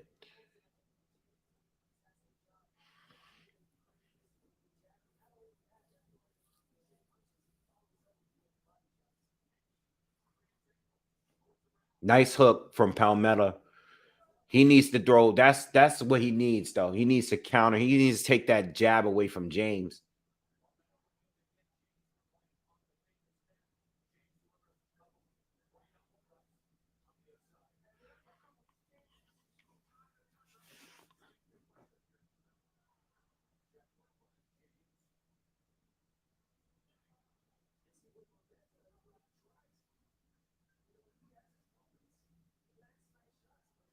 James wastes a lot of punches. He's wasting a lot of punches. Palmetto landed a nice left hand to the body.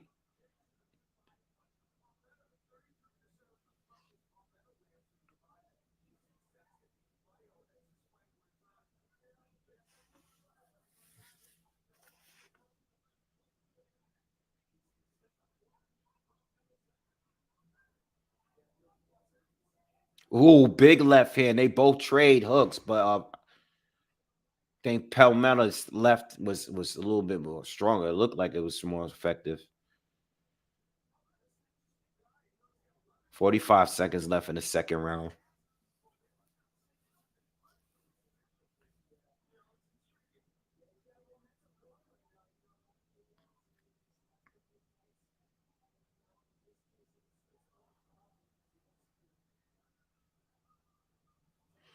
James might burn himself out.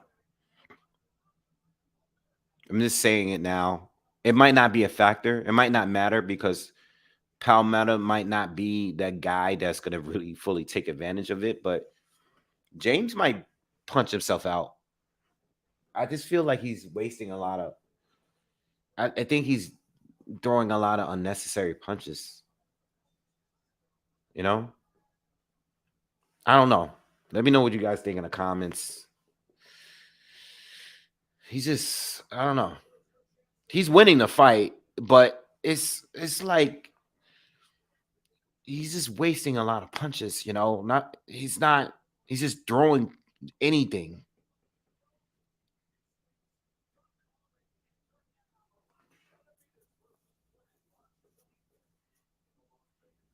up off net. That's funny.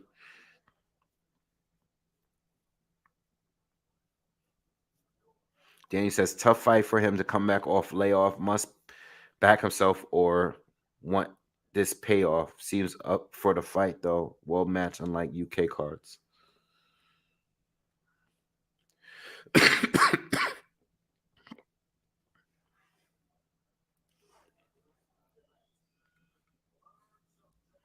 All right, round three. James is winning the fight to me so far,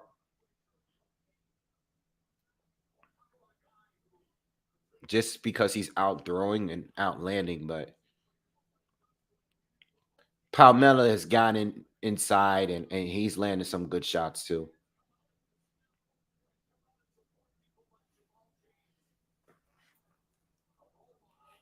Nice jazz from Palmetto.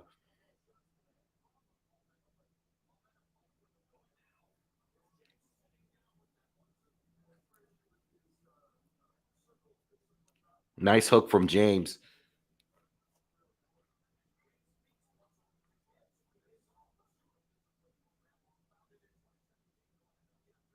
How tall is Jamal James? Let me look that up.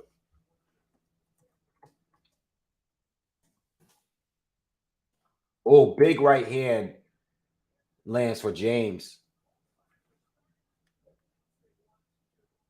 Oh, he's listed as 6'2".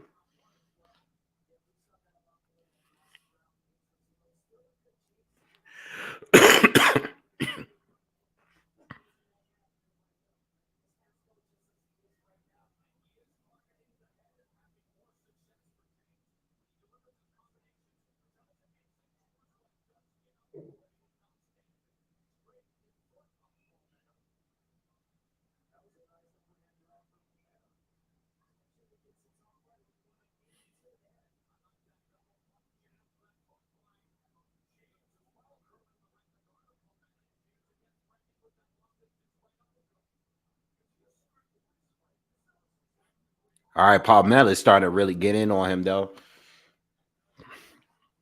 Palmetto trying to turn into a dogfight here. He's landing some nice combinations on James. He's having a good amount of success in this round. He's landing another right hook.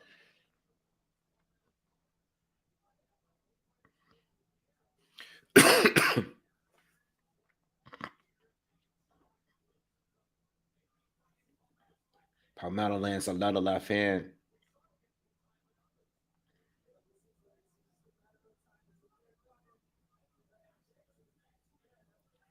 Palmetto's starting to put pressure on James, y'all. Oh, big right hand lands for Palmetto. I told y'all. James starting to slow down a little bit.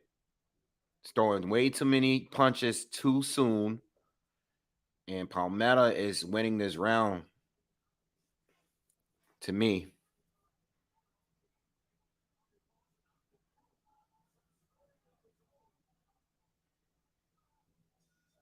James just got to relax, man. He gotta relax. He's just doing too much. Young Hollywood was good.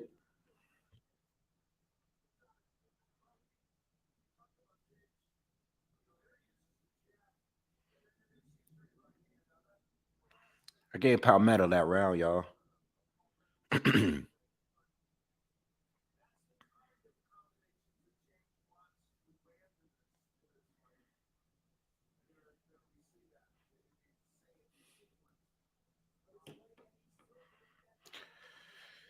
Charles, I told you about them tall skinnies in the weight class wave. That's crazy that he's 6'2" and at 147.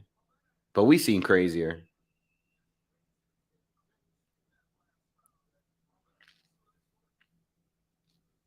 We've seen crazier than that. Was Paul Williams 6'2", or Paul Williams was taller than that, right? How tall was Paul Williams? Because he was fighting at 147 too. I think he was like 6'3". Oh no, they have him listed as 6'1". Paul Williams didn't look as lanky as Jamal James though. Jamal looks like he looks. I don't know. Like Paul looked like physically stronger and fuller in his fights. James looked like he's at the weigh-in still. You know what I'm saying? Like James looked like he was at the weigh-in and then they went straight into the fight. And he didn't gain any weight since then. He still looked like he's at 147 right now. James is having a good fourth round so far. Um, but we'll see. We're only a minute into the fourth round. Haven't gotten anything from Palmetto yet. Nice jabs from James.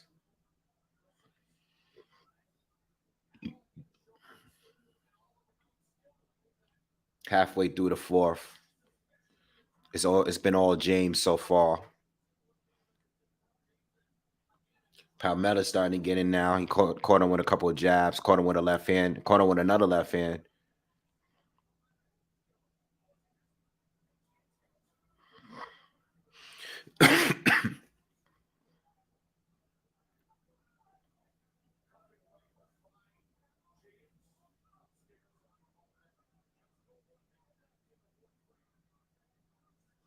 Oh, big right hand from Palmetto, but James landed a right hand too. I'm sorry, Palmetto landed a left hand. James landed the right. 45 seconds left in the fourth. I can't. James just is. I can't get into Jamal James, y'all. I can't watch his fights. He's just like all over. He has a lot of balance issues too. He's just throwing punches from awkward positions. I don't know if it's because he's weak. Like he doesn't look strong, and it looks like he throws his whole body into his punches. Like it doesn't. I don't know. Something about him just don't. Just it's just off to me, man. I can't see him beating any real top welterweight, man. He needs to be out of. I don't know, man. Maybe he needs to be. I don't know if it's the weight alone, or maybe it's his style of fighting. I don't know. I can't get into him, man.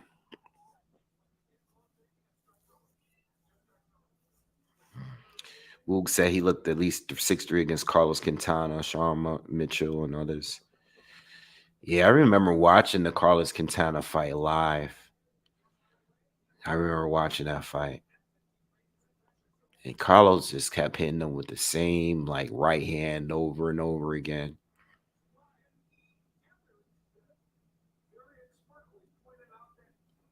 Paul looked so much fuller though at the division though. I'll tell you one thing, Lara destroyed Paul Williams. Man, I was so angry at that fight, and I like Paul. It's not his fault, but Lara destroyed him, man. Paul destroyed Carlos Cantana in that rematch, though. he did. He did what Roy did to Montel Griffin. Just beat him up.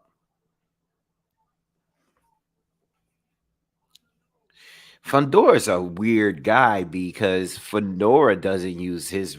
He's not rangy at all, man.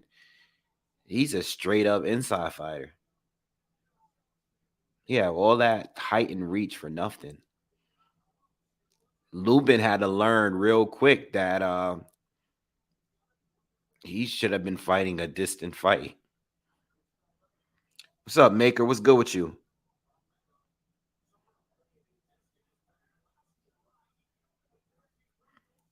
Woog said Jamal James looked like he get eaten up trying to hoop.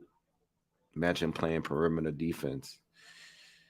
Nice left hand from Palmetto.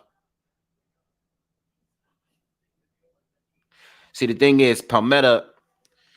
I think Palmetto can. If Palmetto had real power, Jamal might be in trouble. I think Palmetto has landed some of the right shots, but I just don't think he's at that level where he can really take over the fight. But he's landed the right shots. You know what I'm saying? Nice right hands to the body from Palmetto. Like even like that, like there's periods where he got to just keep going, and he's been fighting in spurts, and he's been successful, but he's fighting in spurts. If he kept that pressure going on Jamal, he would be winning more rounds.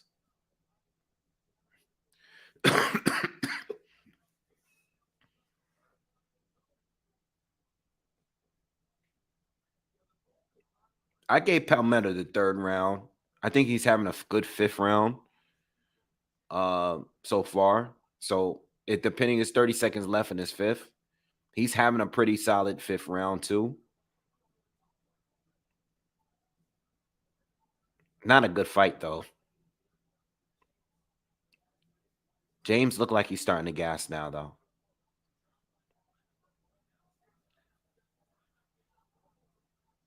He's displaying some decent defense though.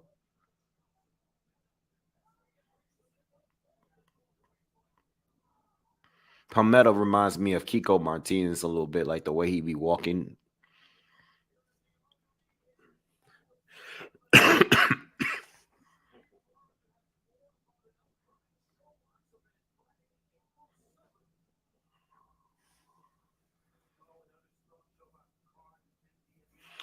Yeah, the boy, I agree with you. Fundora should definitely work on fighting on the outside a little better. The fight he had after, who did Fundora fight after?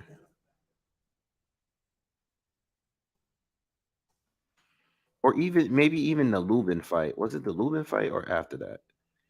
Oh, the Ocampo fight. So I felt in that fight, because I remember watching it. I felt in that fight that he started to work and fight from the outside a little bit more in that fight, but then he abandoned the game plan and then went straight to going to a war again. You know what I'm saying? So even if he is going to fight from the outside, he's most likely just going to go right back to doing the same thing that he always does.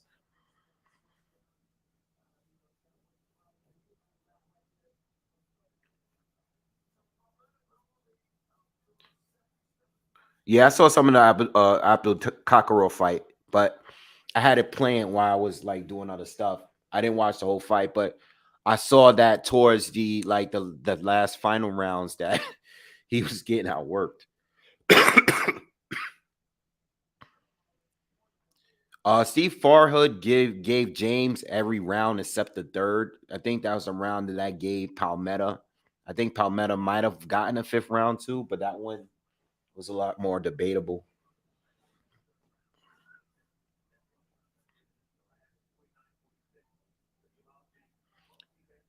Palmetto's gonna have to do more and stop looking just for little moments to come back.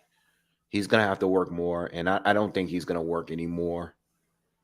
You know, I think Jamal James slow down dramatically, if he slowed down dramatically, like where he's completely gassed and Palmetto can take over, but he's gonna have to be more aggressive than this to stand a real chance of winning this fight.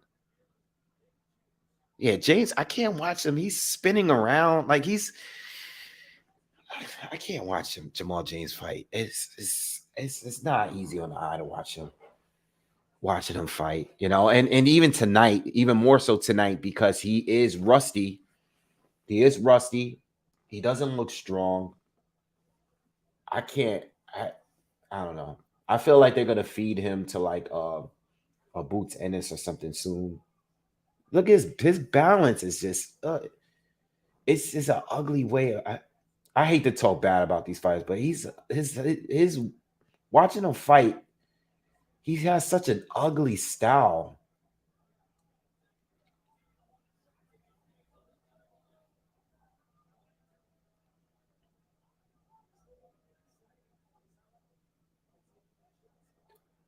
Palmetto is winning these exchanges they're having though. 30 seconds left for the six, in my opinion.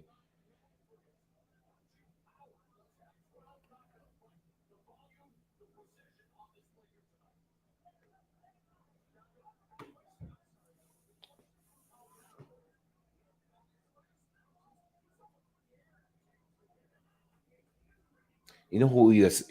You know who I really used to uh hate watching the fight that I thought was like the worst. Um Jesus Christ, now I can't remember his name. I just had it in my head. Was it Sam Solomon from 160? You guys remember that guy from 160? Then he fought like Jermaine Taylor, like is it Sam Solomon? I think that was my least. I hated to watch that guy fight. Sam Solomon, yup. That was my least favorite fighter in all of boxing to watch fight.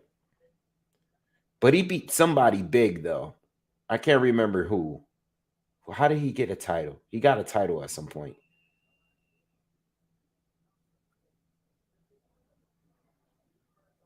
That's right. He beat Felix Stern. He beat him for the IBF.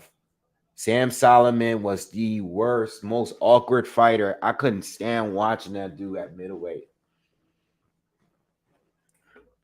That was like one of my worst, like the worst fighters out there to watch to me. It's just so awkward, bro. It's this style was just so ugly to look at.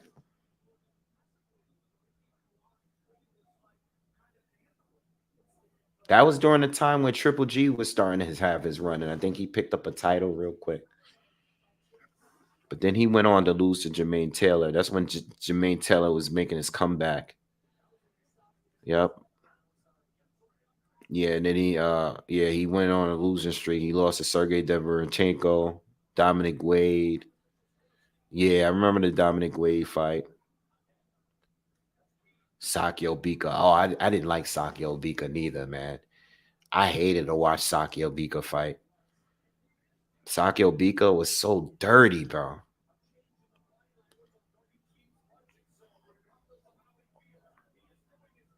Palmetto started to land some nice shots here.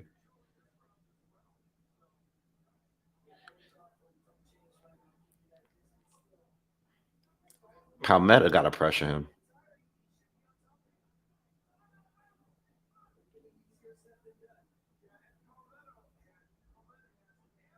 I kind of want Palmetto to win.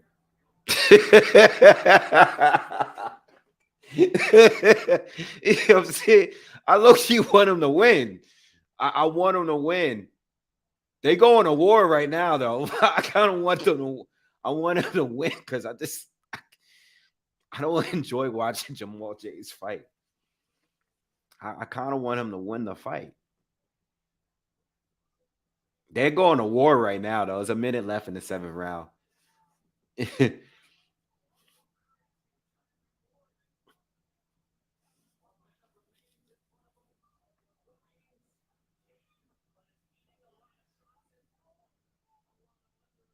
Jamal is winning this round though. Jamal is definitely outlanding him like crazy. Hmm. Palmetta's starting to close on now. 30 seconds left. Now Palmetta's starting to take control here. It's like these guys are landing like 1,000 punches on each other right now, but neither one of them like have any power. So it doesn't matter. This is a war though right now. This round is crazy. It's low key. It's really a crazy round. It's a really good round. They've been throwing. I'm curious to know how many punches was thrown in that round from both.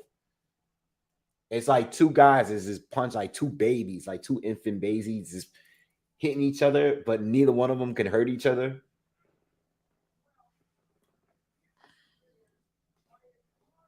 I never forget when I seen I went to Brooklyn to see Sargil beat up fight. Was it Anthony Durrell? I can't. That was on the undercard of like I think it was either Porter or Berto or Lara and Trout or something like that. It was a fight. That's when they first started having fights out in the Barclays, and I hated that fight. This was like the first fight between Durrell and Bika, I think, and that fight was just a bunch of holding, roughhousing. It wasn't even like a good fight. It was just a messy, ugly fight, man.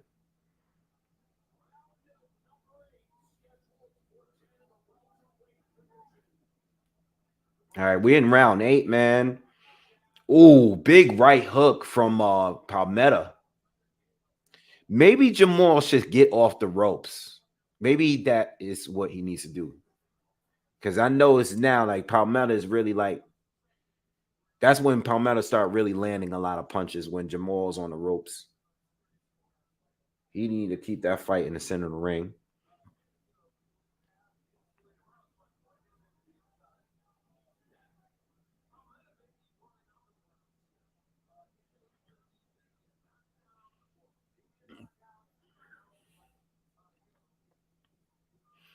I could see a knockdown happening, but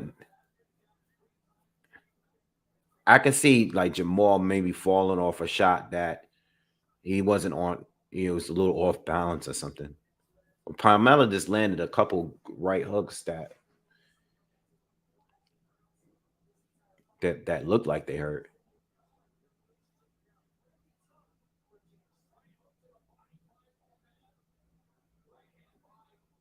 It's like not to be like to be serious. It is actually a pretty good fight now.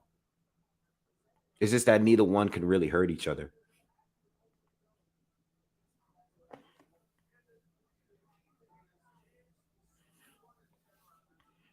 But this doesn't give like like even if like Palmetto was able to like find a way to win this, which I don't think he will. It I wouldn't want to see either one of these guys fight a top 10 fighter. You know,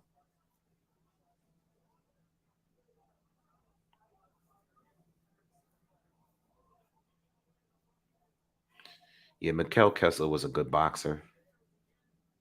A lot of similarities to Kovalev. Good jab.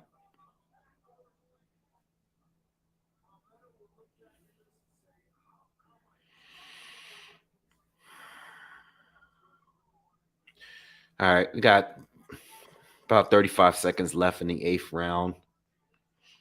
Hey, are the people all in the crowd standing? Is this a standing, like outside of the floor seats in the front?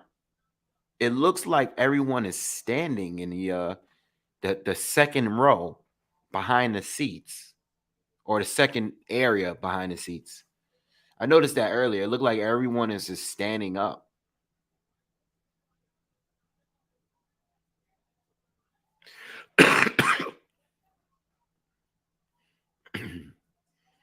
Another round in the bags. Doc says, Wave, I didn't even know about this fight. Thanks, Wave. Enjoy watching boxing, period. Sometimes these unknown cards have good fights. Absolutely. Absolutely. But these are the best fights to go to. That's why I tell people all the time, if you are going to go to a fight, this would have been the perfect card to go to. You know what I'm saying? Because you're it's in a smaller arena, and you're not paying a lot of money to get good seats. You know, these are the best ones to go to, I think, in my opinion. Once you go to the ones in the bigger arenas, I'm not saying the experience is not as good. It's just that it's going to cost you a lot more money. And I feel like if you're not sitting up close, it's no real point of going to a fight to me. Like, I won't go unless I'm sitting in a certain specific distance from the ring, because I like to hear the punches. I like to see the sweat flying out of them when they get hit. I like to be close up. I'm not saying how to be like right, like on the floor or ringside, but I want to see a little bit more. I want a different experience than watching on TV.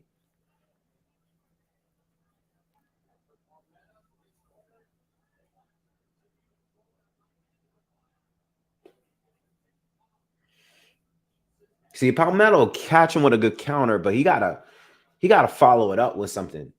You hit him with that right hook, like you catch him with the right hook, you following up. But he tried to do it just now. You gotta land some combinations behind it. But yeah, we're in the ninth round. I feel like James, even though James is getting tagged, he has a comfortable lead against him. Like, I can't really, I really don't see you. Oh, nice. Oh, wait, hold on. Palmetto caught him with a nice flurry right there.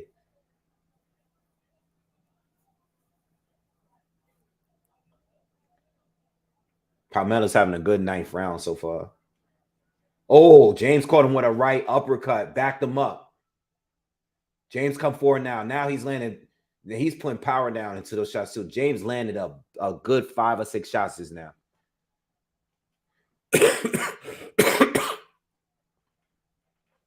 Excuse me.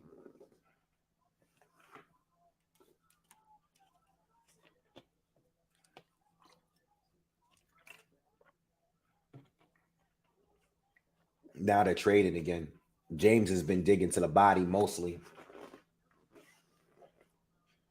I want to see someone get knocked down.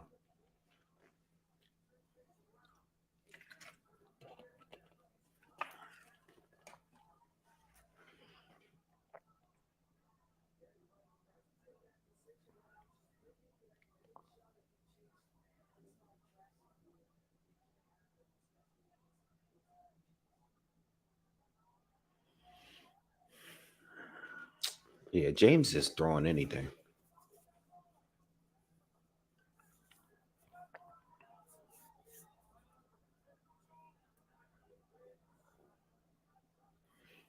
$25 seconds left in the ninth.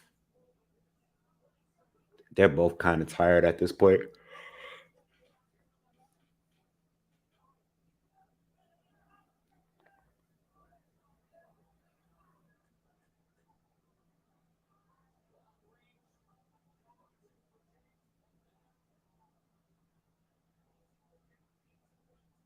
Whoa, nice exchange between both at the end of that round.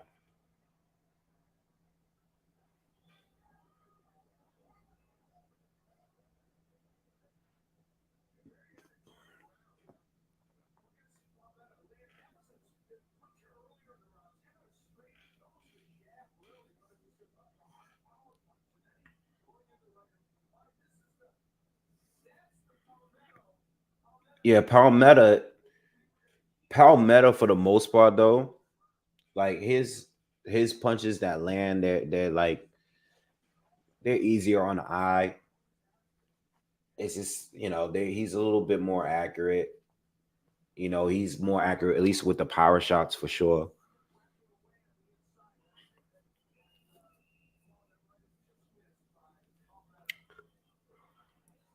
All right, final round, please. I can't wait for this fight to be over. I just want to hurry up and see the main event.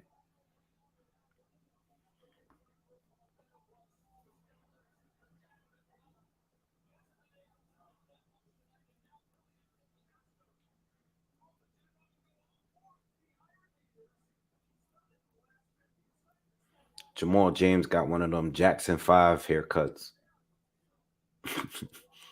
Like every time he get punched, his hair it look like a wig, and it's about to fly off his head. Like every time they hit him in the head, it just starts shaking in the air. It look like it's just gonna fly away.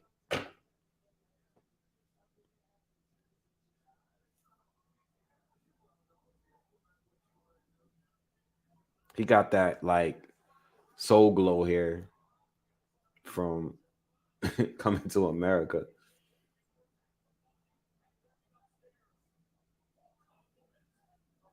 like Pinky from Friday, but he just got like a. It look crazy, man. I can't see myself going to the barbershop and be like, "Yo, this give me the, give me the pinky or whatever." That's crazy.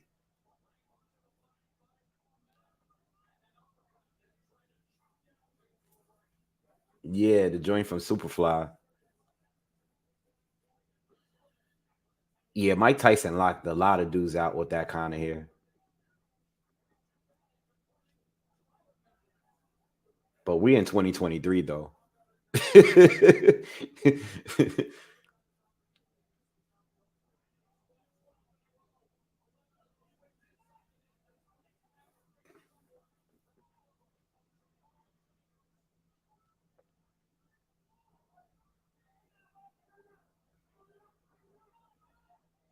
Just over a minute left in the 10th, the final round here. Pretty much more the same.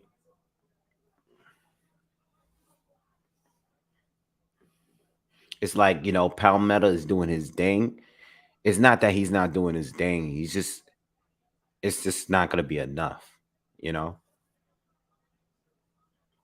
He needed to hurt James in order to win. He's landed the right shots. He just was never able to hurt him, you know?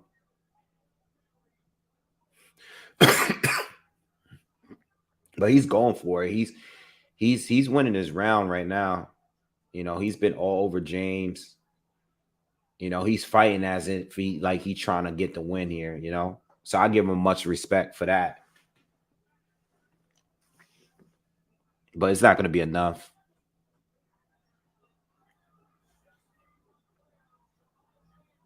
Nice exchanges from both.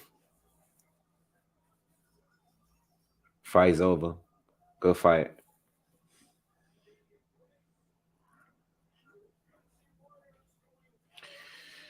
All right, man. Coming up on the final, the main event, man.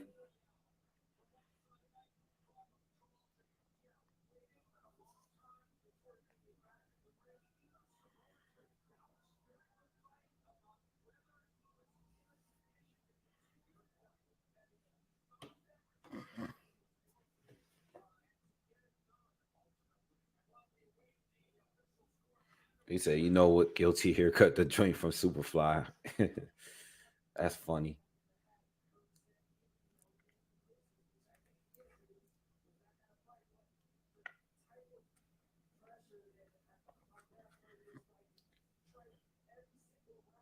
All right, let's see how judges have it. It's a 10 rounder. I see it being like a 97, 93 type of card. I'm sure it's going to be like a unanimous decision, 97, 93, 98, 92 type of card.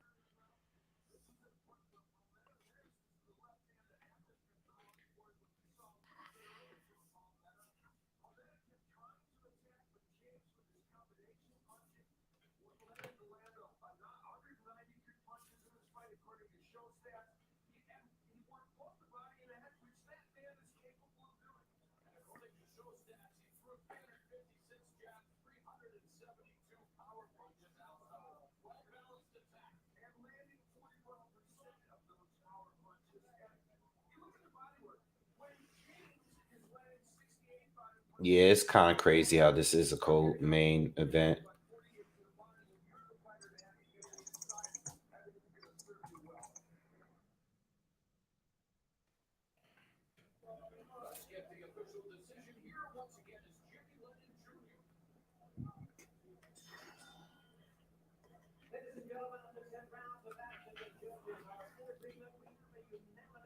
Unanimous decision.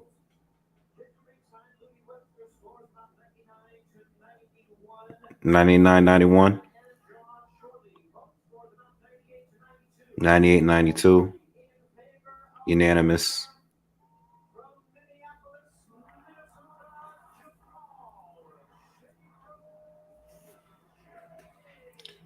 Yeah, I don't know. To be honest, I really wouldn't want Jamal James to fight anyone above. Like maybe like nobody above like Alexis Rocha. I just maybe Blair Cobbs, Castillo Clayton, um, like that level. Castillo Clayton, Blair Cobbs, maybe a Michael McKinson, you know, um, Rashidi Ellis is not gonna fight Villa in a rematch. I can see Rashidi Ellis possibly being an opponent for Jamal James. Um, yeah.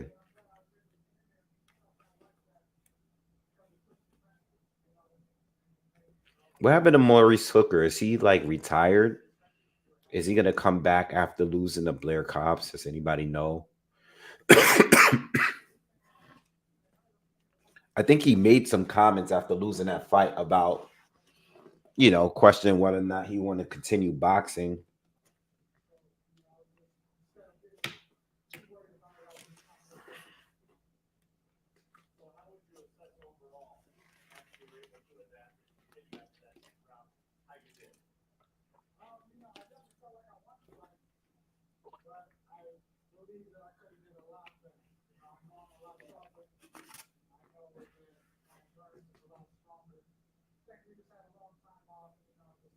Yeah, he's talking about he's basically saying he could have done a lot better. He had a lot of time off, which he did.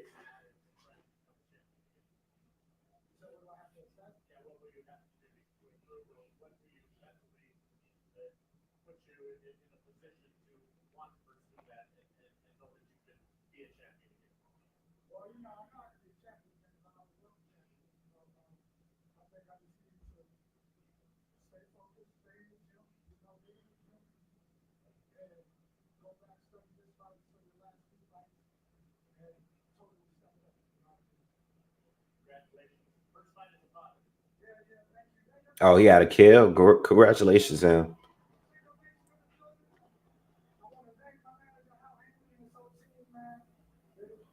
Thank you, Al Heyman.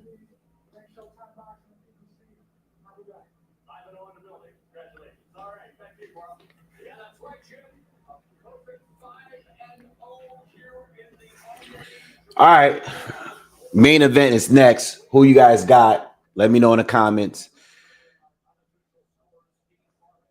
Who do you guys got? Who's winning? Ponce, Matias, stoppage, decision. Who do you guys got winning this main event tonight?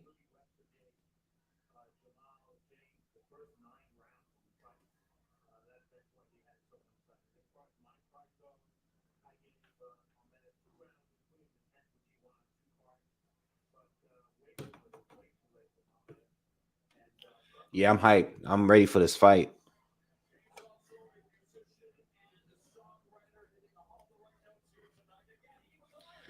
Peter got Ponce for a split decision win.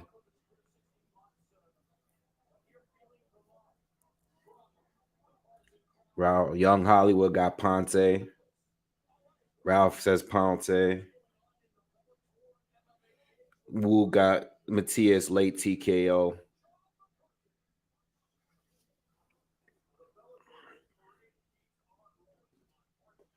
This fight is gonna be a war, y'all. There's no way this fight cannot be good. Like, oh, there's no way this fight could be a disappointment. There's no way.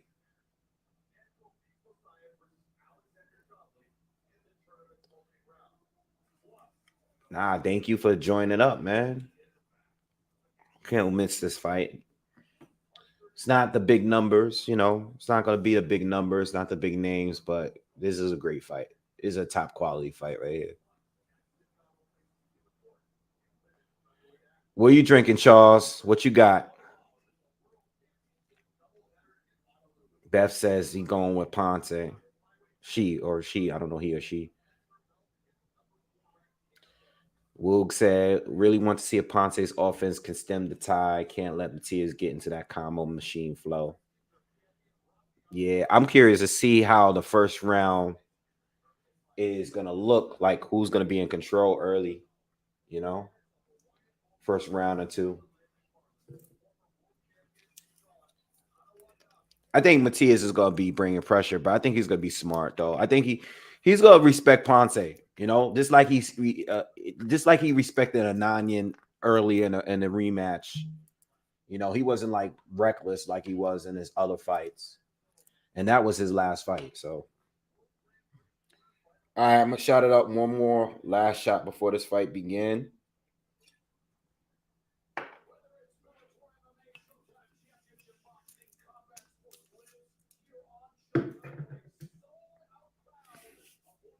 Cheers, everybody! Cheers, cheers, cheers, everybody!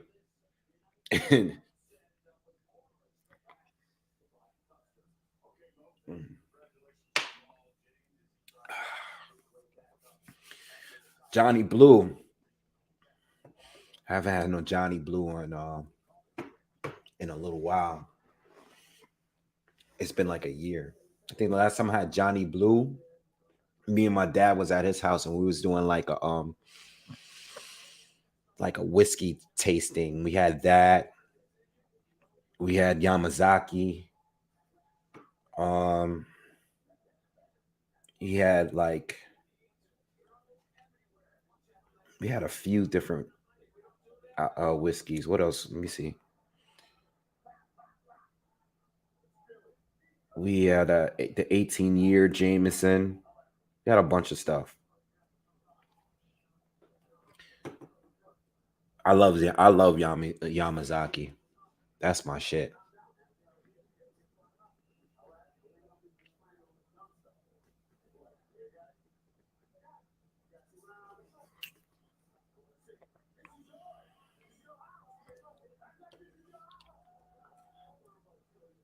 Yeah, Johnny Blue is good though.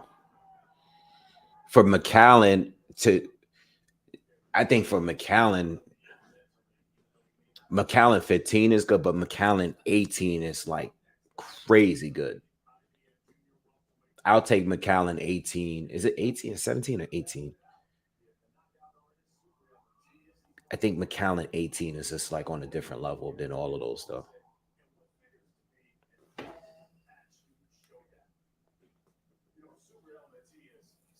Salute.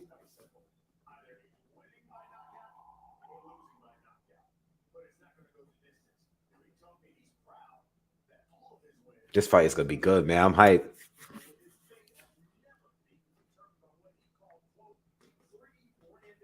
Nah, I don't really drink wine.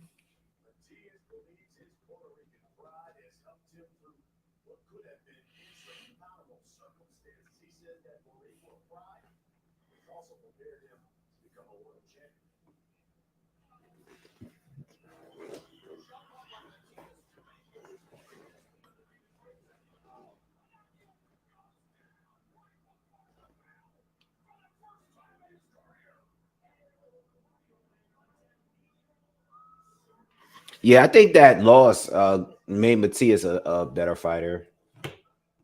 He probably really needed that loss because before that fight, he was just like running through everybody nonstop, not slowing down, not adjusting to anything, just throwing a bunch of punches. I'm always outside in the summer. I'm always outside in the summer. I'm always outside. I like to go out.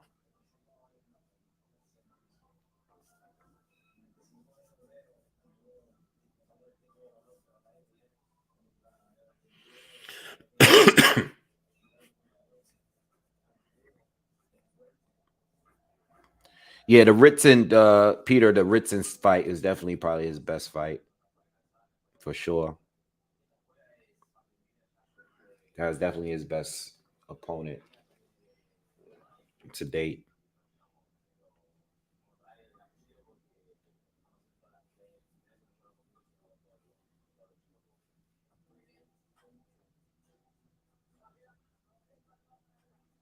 Time is at 11. I can't wait for it to get warm.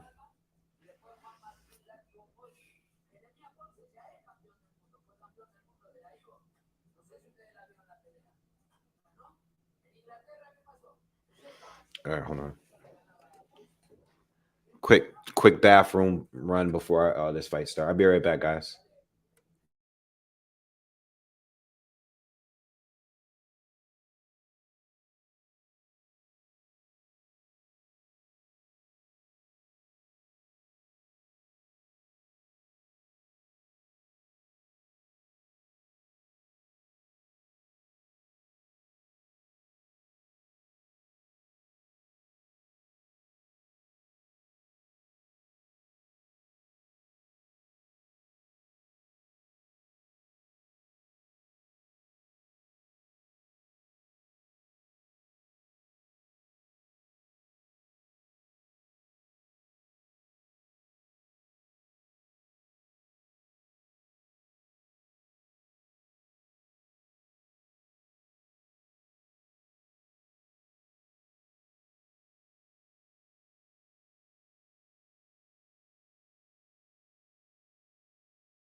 All right, let's go. So on pots and getting warmed up, getting ready to come out.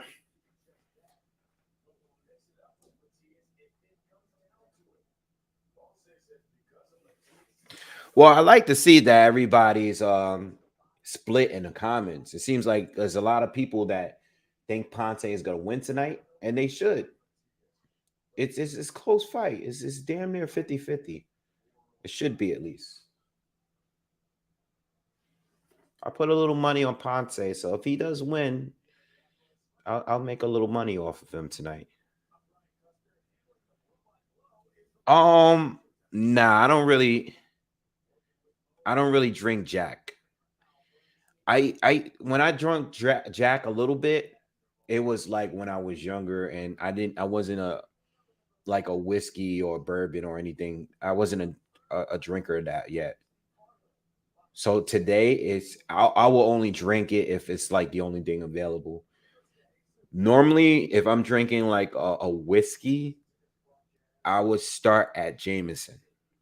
That would be like my go-to if I'm just want something basic. I'll start at Jameson and then I'll like, or if Black Barrel is available, I'll do Black Barrel. I don't really do I don't really do Jack Daniels like that. But I'm not a crazy fan of bourbons neither. I'm not um I like more like Japanese, Irish, Scottish whiskeys more than bourbons. I'm not a crazy bourbon fan like that.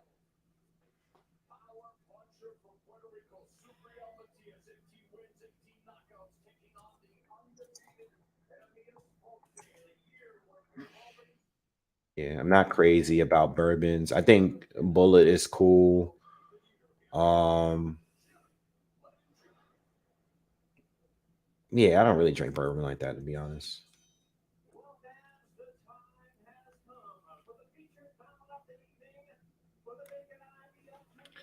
Jameson 12 year. No, I had a Jameson 18 year, which was a gift to me in 2021 birthday.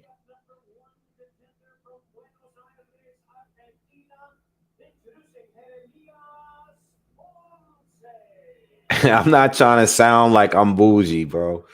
I'm just saying I'm just not a Jack drinker. I was one until like I knew like I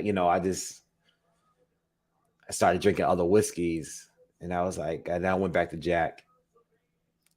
You know what I feel like is the most overrated alcohol though? White Hennessy. Like the fact that people will go on vacation and buy like 10 of those things, like they're so amazing. It's crazy to me. I never understood. Henny White is so overrated. It's not even that good.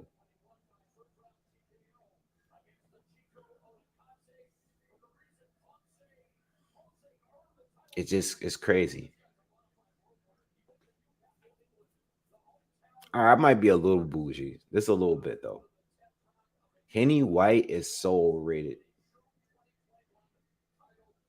Like, people get it, like as in it's for me, it tastes like Henny, but just a little watered down version of it. I'd rather just rate if I drink Henny, I just give me the regular Henny. Don't give me like a watered down version of Henny. Is this? I think people just get it because is is rare, and you can't get it here. Yeah, Henny Black. I remember when Henny Black was like it first came out, and I thought it was all right. Like, I mean, I haven't had it in I don't know how long, so I might. I've had different things now, so I might not like it now. But people were going over off like they were going crazy over Henny White as if it was like for like super exclusive or something like that, and it's just Henny, just a little bit, a tad bit smoother.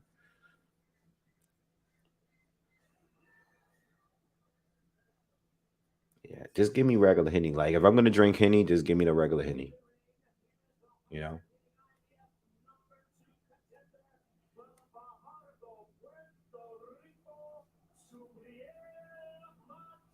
Damn, yo. I remember mixing my Henny with like Hypnotic and Alizé. Even though but nobody was really doing that at that time no more. But I remember when Hypnotic came out, I had just was like barely starting to drink at that point. And Hypnotic was like the popular thing because it was in all the rap videos at that time. Everybody was drinking Hypnotic at that time. Alizé is like the old school thing. Nobody was drinking that no more. So Hypnotic came out, and we used to mix the Hypnotic with our Hennessy.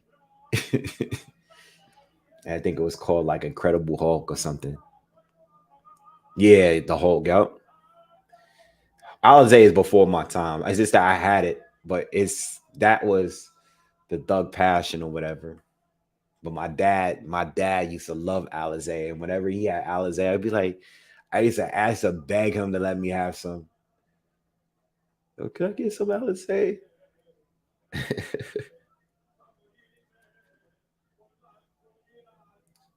So Ponce is in the ring. Matias is coming in the ring right now.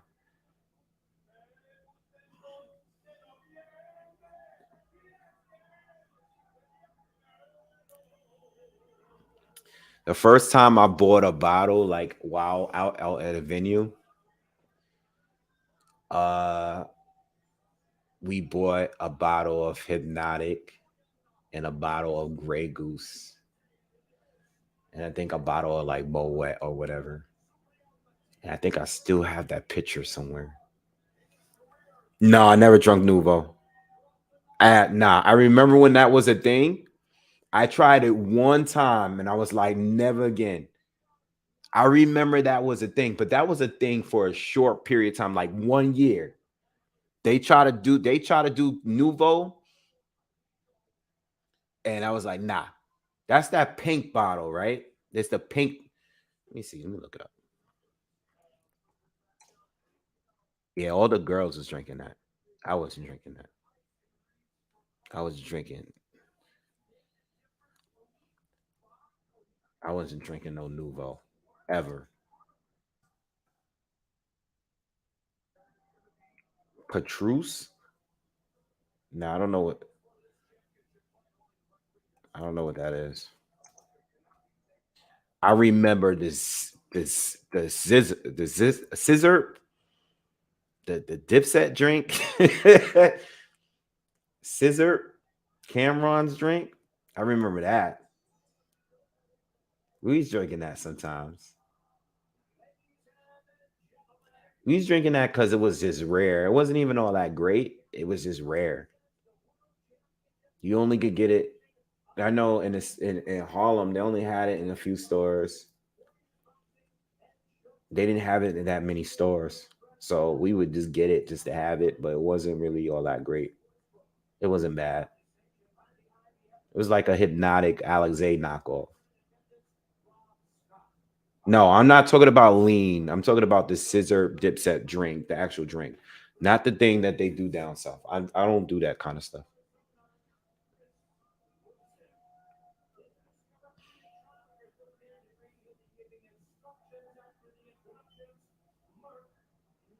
I'm actually kind of nervous for this fight because I don't know who's gonna win.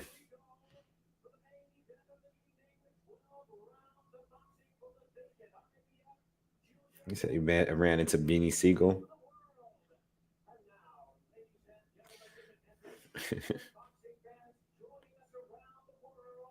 Yeah, Rockefeller had Armadillo vodka. I never drunk that though. I don't think I've ever had Armadillo vodka ever.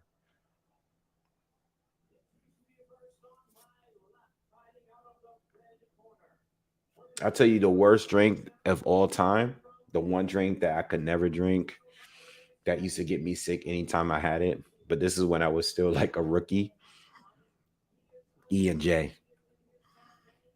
E and J would make me throw up every single time I had it.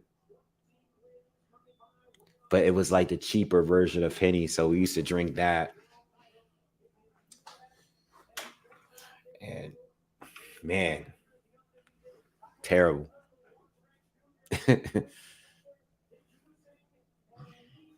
I used to throw up and think it was because I couldn't drink. Now it was this E and J. I drink anything else and I'll be fine. E and J.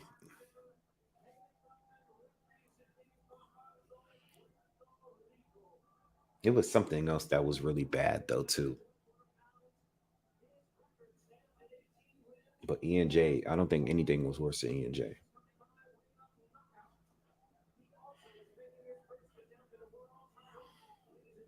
Yeah, I don't drink vodka like that. I used to drink vodka. I stopped when like Ciroc came out. I was drinking Ciroc. I remember the flavors came out. And I think after the coconut flavor, I think that's when I stopped drinking. I was like, so vodka would give me headaches, and that was it. I stopped vodka from there. I just drink tequila and whiskeys. Rum is great. Rum is great. All right, here we go. They doing a face off. Let's go, y'all. We here. Yeah, Ciroc had a great run.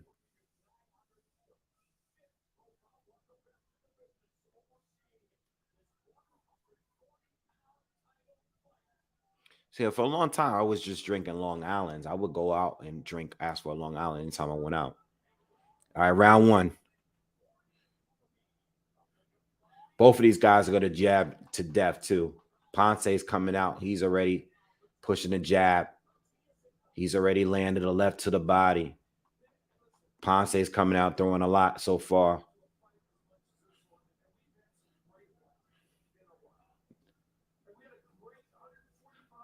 Ponce's letting his hands fly early.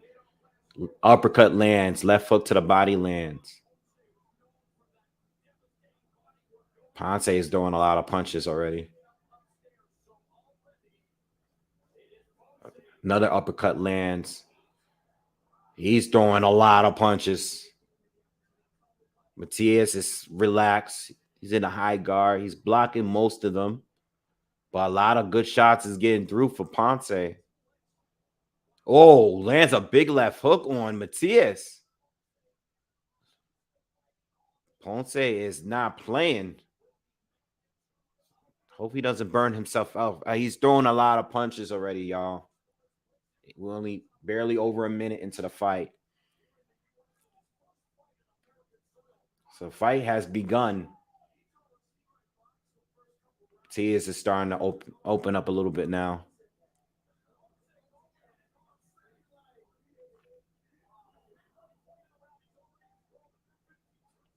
He's throwing 52, they said.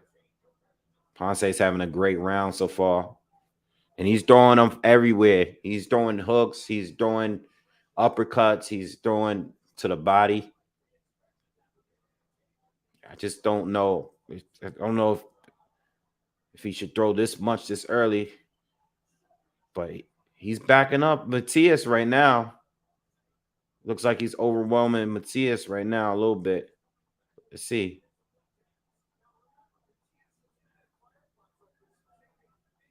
Yeah.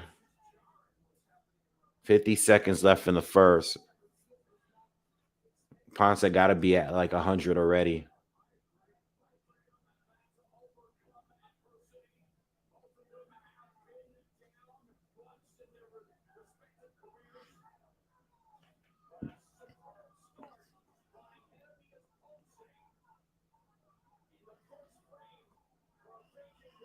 Nice combo from Matias lands. Ponce still overthrowing.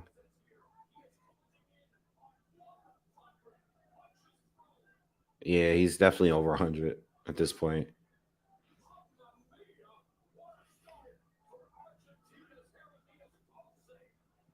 Another combination lands for Ponce.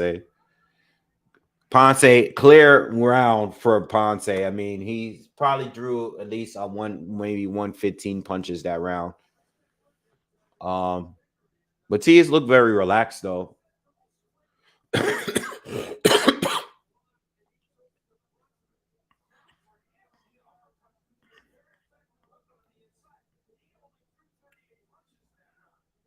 Yeah, Matias didn't throw much. I mean, clear round for Ponce. It's no argument.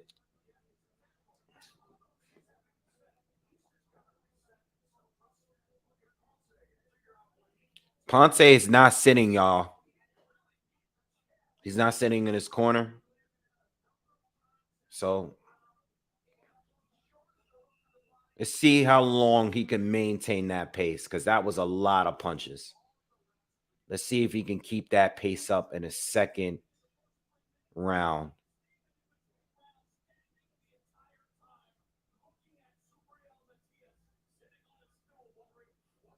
So Matthias is coming in now, and he's turning into a phone booth now. He's coming in with his high guard, and he's pressed all the way up on Ponce's chest.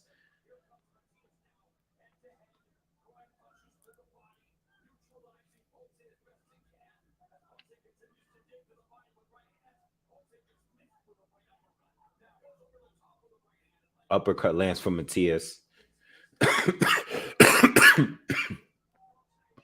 Ponce has Matias on the ropes.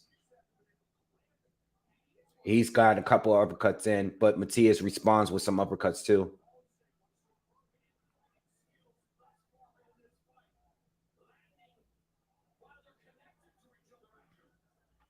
Matias is landing more though. He's landing cleaner in this round so far. Ponce's still throwing more.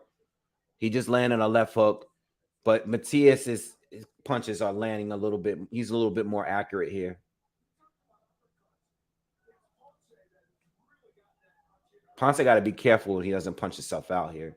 Nice left hook.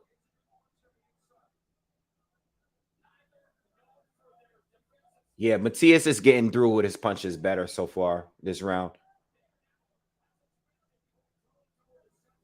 This is a war, y'all. This is a straight. These two are going to war right now. Whoever is gonna punch throw the more punches at the end is gonna win this. Because Ponce he's going off, but Matthias is going off too. Matthias is the one. He's landing cleaner though, for sure.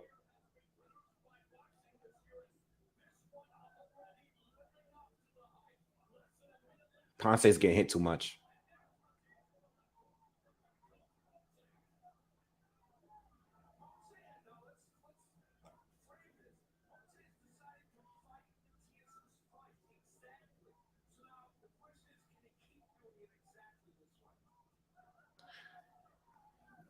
Nice right hand, overhand right lands for Ponce.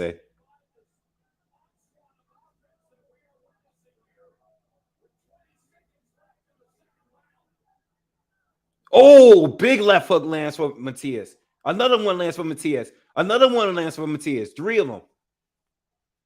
Ponce ties up.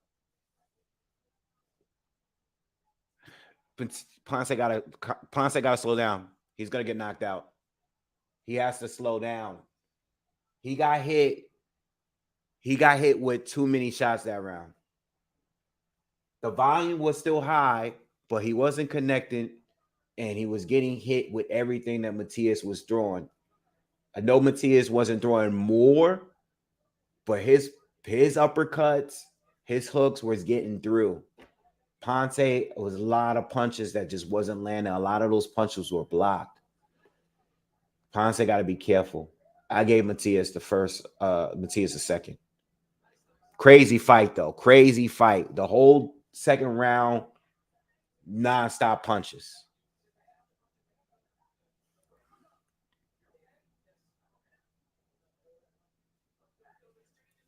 This is what I'm saying. Wu said can't keep trading hooks with Matthias. Russian roulette. He took no defense, you know. I know he wants to compete and show that he belongs, but you got to be a little smart. He took too many punches that round. Now Matias is coming forward now. Ponce, nice right hook lands for Ponce though. Matias is landing the combinations here though, and he's tying up. This is a high. Let me tell you something. This is a high class war right now.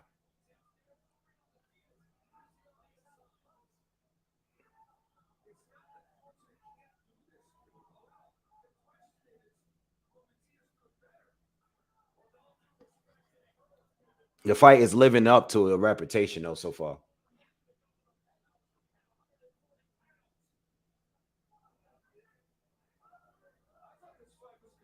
The ref is not getting involved too, and that's what I like about this fight. The ref is not. The ref is letting them fight. Ponce starting to dig to the body a little bit more now. That's what he needs to do, and this is what I said in the breakdown. He needs to dig to the body more. He's a body puncher. He needs to dig to the body now. Take that air out of Matthias for the later rounds. Matthias lands a good left hook right there.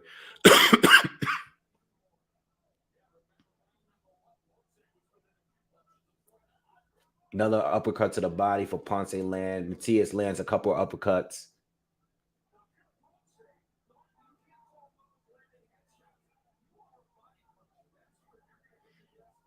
Ponce's having a better round here than he was in the second.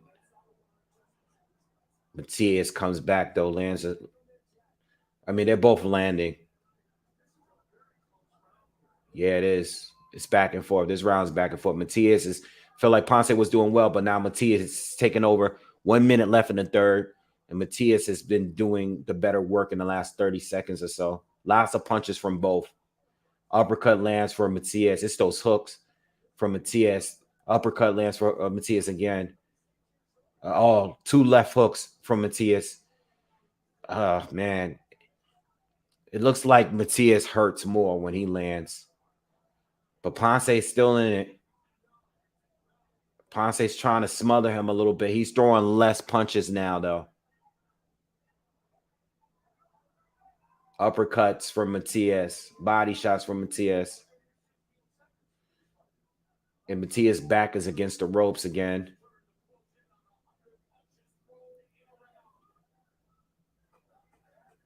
All inside phone booth fighting. Nice right hand from Ponce lands. But Matias is landing more. Damn. That's a hard round to score, yo. It's a hard round to score. I feel like Matias started out better. Then Ponce had his moment. He came back a little bit. Then Matias just took over. And then I feel like Ponce finished like maybe the last 20 seconds or so stronger. It's a lot of back and forth, but I feel like Matias is definitely the heavier handed fighter here. For real. He's definitely he backs up Ponce more when he lands something big. Oh, but it's gonna be basically whoever survives, whoever can keep throwing more punches. I like Matias though. It's not gonna go to 12. It's not gonna go 12. I like Matias though in that round. Just a little bit better. Just a little bit.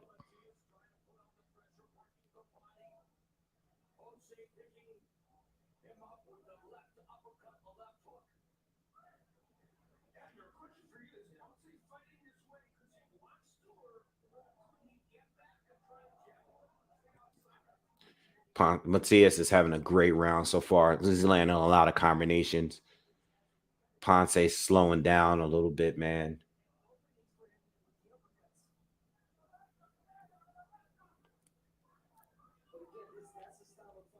He's better at doing that. I think with Ponce, I think Ponce needs a little bit more space to connect. I think he has those longer arms, and he's trying to smother Matias, but he's smothering himself offensively. Matias is better at getting those short shots, those quicker, shorter shots through better. Ponce, I feel like he was doing better when he had a little bit more space in between them two, like in the first round.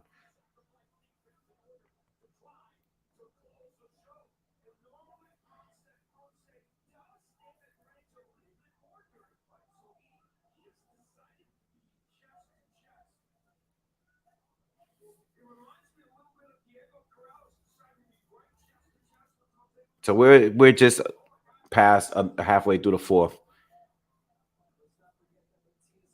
Matthias is winning this round. He's outworking Ponce this round.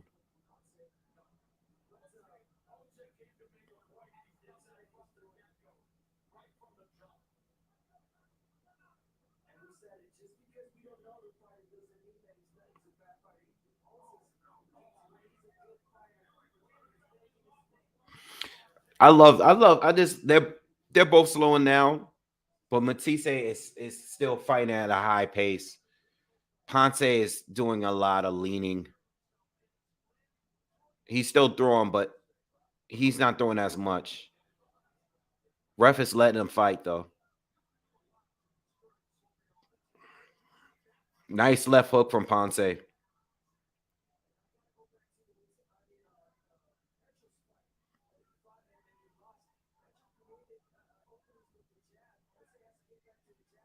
Whoever gets stopped, they're gonna get stopped off exhaustion, bro.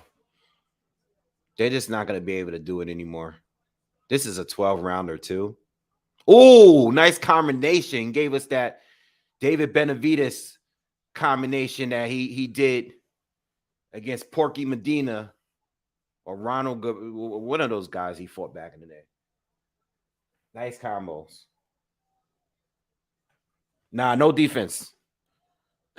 What about me says, wait, these guys ever heard of defense? Nah, no, none. No defense. None at all.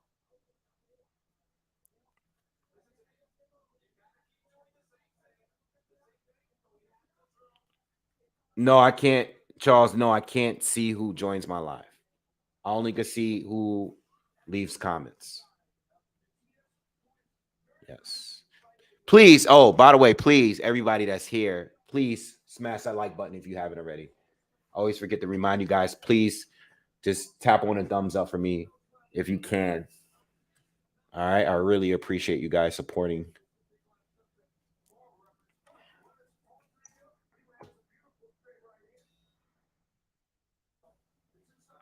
All right. So we're in round 5. Um, Me personally, I've only given Ponce the first round. Okay. I thought the third round might have been swung, but I have Matthias winning the second to the fourth. Now Ponce is coming forward so far this round, but again, he's still getting hit more. He's getting hit more. He's coming forward, but he's getting hit more. He's throwing punches, but he's getting hit more.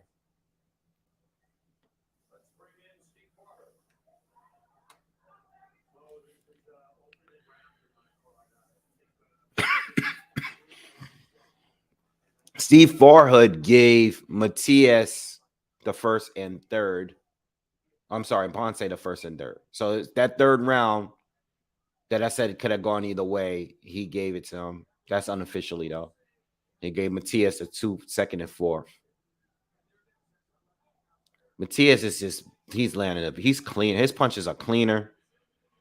They're both throwing a lot of punches, but his punches are cleaner, and his defense is a little better too.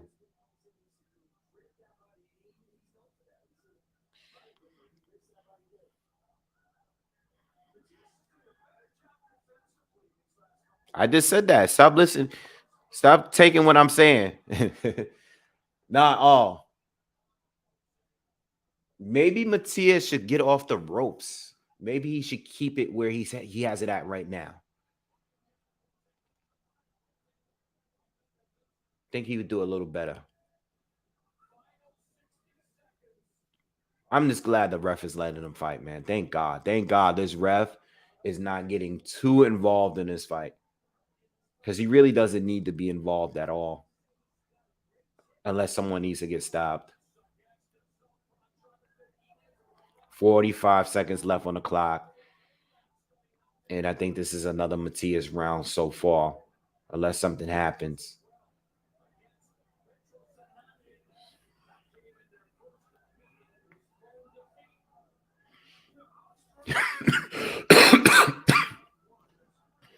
I still don't think Ponce is throwing enough to the body like I expected him to. Ponce is down, y'all. And it wasn't a huge shot. He looks exhausted, y'all. 7, 8, all right, he's up. He's up. He's exhausted, bro. He's exhausted. He started out too fast. And then, he was standing in his corner. He started out too fast, y'all. Too fast. He wanted his respect, but I don't think he took the right approach. I think the best approach was going to the body and investing to the body early. And he took the approach on where I can bang with you, I can compete and fight your fight and beat you at that fight. And I think that was the wrong approach. And now he's paying for it now because Matias is proving to be the heavier handed fighter. And he's outworking Ponce at the same time. And also his defense is better. Neither one of their defense is great, but Matias' defense is better. What what's over? It's over? It's over? It's over, y'all. It's over. I guess he quit on the stool. It's over. Or maybe the corner threw in a towel. It's over. It's over.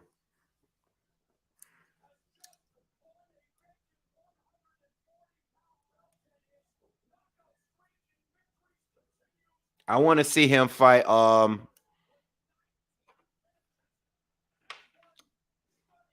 want to see him fight. Well, if he's not going to unify, I want to see him fight. Gary Antoine Russell. I want to see that fight.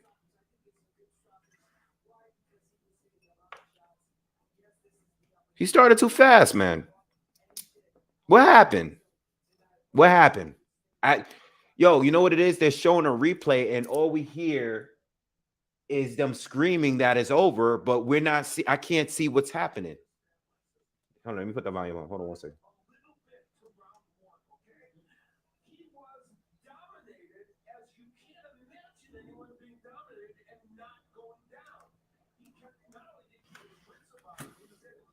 Yeah, he did too much in the first round.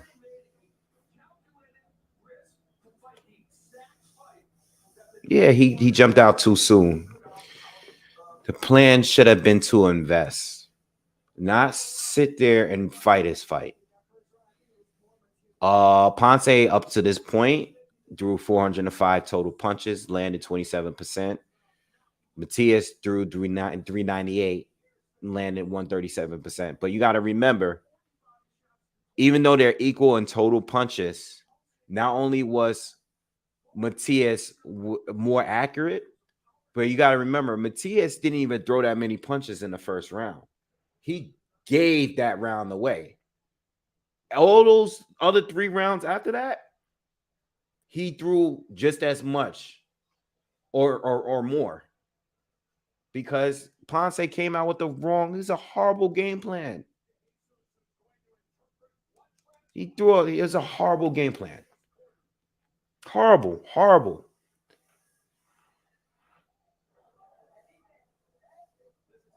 on. We're done.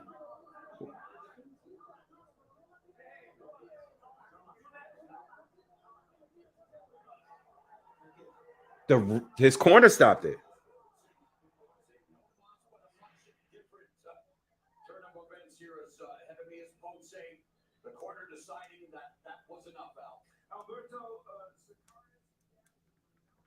So the corner his coach, Ponce, who seems to be very upset. It seems like the coach just had enough. Yeah, I don't know. Maybe he's probably pissed off because maybe this guy wasn't doing what they had planned to do. I think Regis Prograde beats Matias. Regis is not going to fight this guy's fight like that. I'm taking one more shot. You guys with me? Because this is kind of disappointed. It's disappointing in a way that the fight should have been more competitive than that because Ponce should have fought a different fight. I wasn't expecting him to just come out recklessly like that. You know what I'm saying? Like, we know it was going to be a war, but at least be smart. Don't just come out like, yo, I'm going to throw 120 punches in the first round. Like, what are you doing?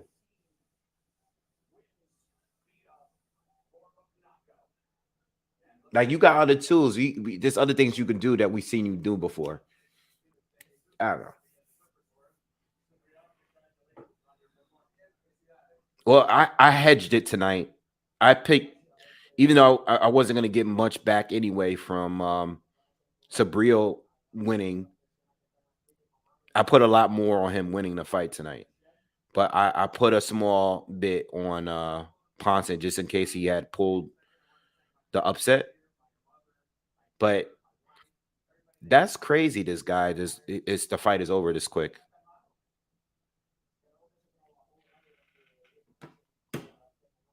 Yeah, man. Cheers, y'all. Last one. Mm.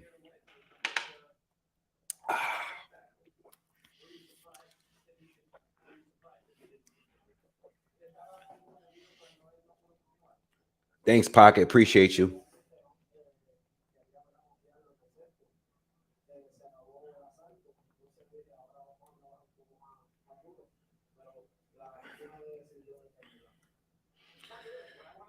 Who got the WBA at 140? Let me see. Let me look up who's the champions right now.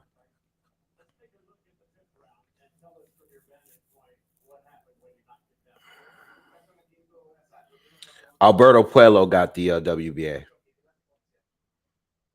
That was the other title that was vacant, I think.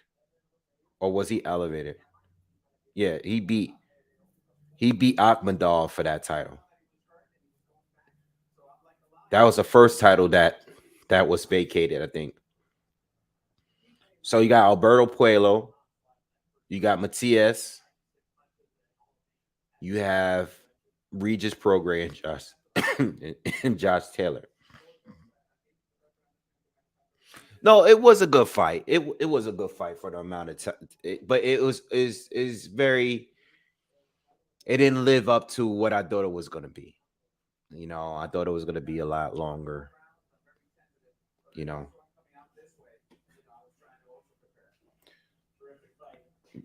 no problem, Peter.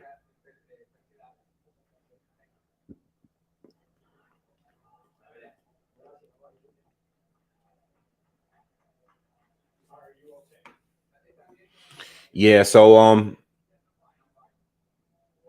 I mean, to me right now, Regis Prograis is that guy right now. Of course, you got Josh Taylor as well. Um, I don't think Matthias beats Prograis. All right. Prograis will hurt you. I know Matthias can outwork you, but it's a good fight, but I don't know. I'm leaning towards Prograis for that fight. Uh, it looks like Josh and Tio is gonna fight each other, so we'll see what happens after that. But I want to see Matias against Puello, Ramirez, Jose Ramirez, Barbosa Jr. I don't know what the rankings are. Let me look them up. IBF rankings. Let's look it up. Let me just pull it up while I'm here. All right. So the current IBF rankings for junior welterweight is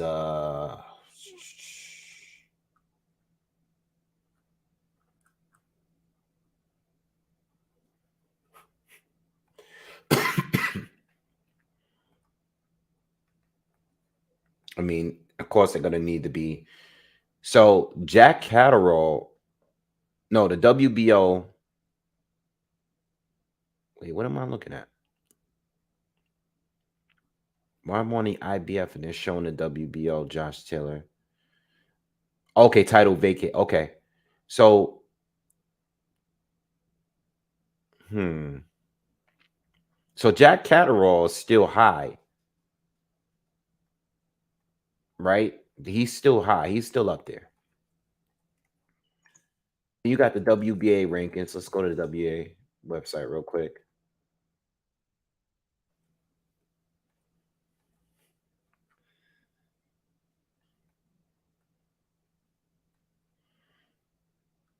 Ismael Barroso. You have O'Hara. Excuse me, O'Hara Davis. All right.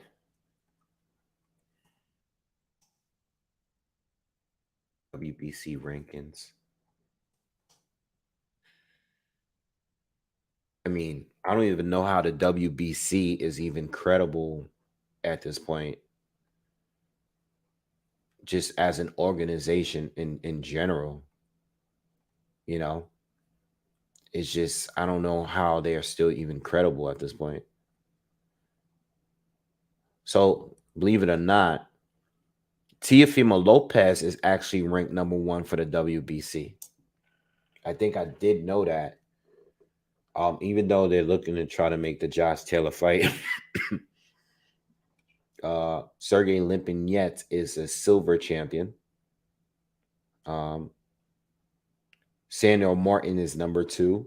Gary Antoine Russell is number three. Arnold Barbosa is number four. All right, and Sergey Limpinets is number five, even though he's the silver champion. He's listed at number five. Jose Ramirez is number six. He's been dropped because he was number one, but they dropped him, I guess, because he didn't take the fight.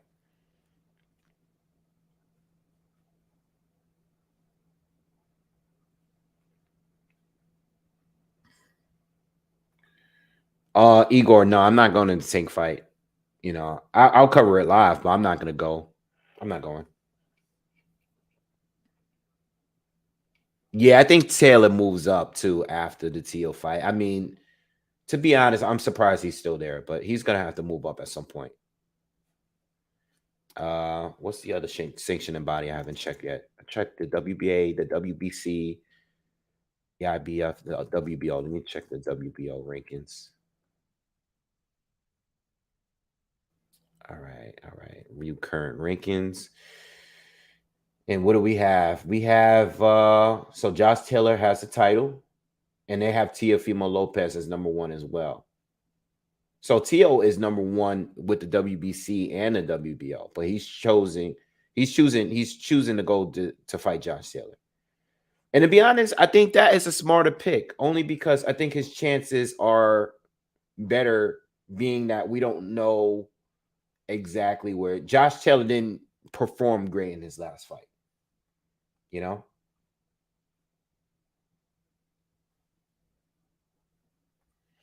What about me says first page of the WC rules says the president can change these rules at any time for any reason, tells you all you need to know about the organization. Yeah, I mean, yo, look, they always do that though. Like, Mauricio Solomon just wakes up like, you know what? I'm gonna make another title today. Like, that's the way they do, you know.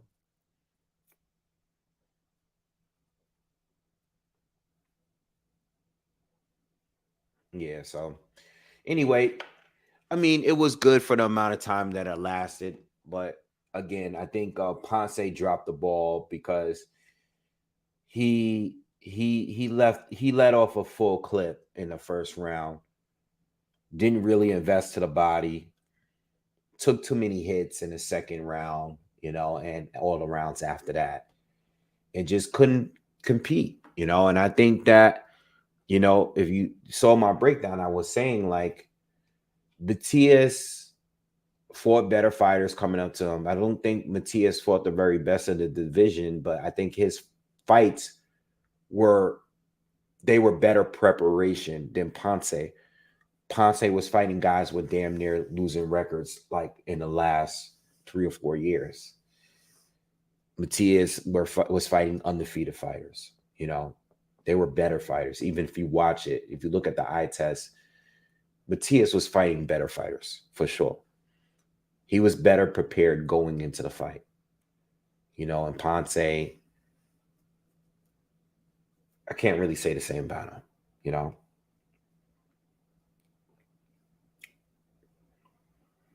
But it is what it is. It is what it is. I would like to know why his corner stopped it. Was it because he wasn't following instructions? Was it because of what? Did you stop it because he was really hurt? Did he not want to continue? You know, I mean, we were getting good action, and you never know. Sometimes fighters want to stop, and then the ref or the corner will say they're stopping it. We've seen that trick happen in many fights where fighters want to stop, they don't want to continue, but the corner will hide that and they'll throw the towel in, or they'll say like, "Oh, I made the decision," and then the fighter will act like, "Hey, why'd you stop the fight?" When the fighter just told you, whispered in your ear, like, "Hey, I don't want to go any further. I don't want to continue." All right, but solid night of fights. Solid night. Um, to be honest, if we're talking about Teofimo Lopez, man, I still feel like he's gonna have to change something in his camp, man.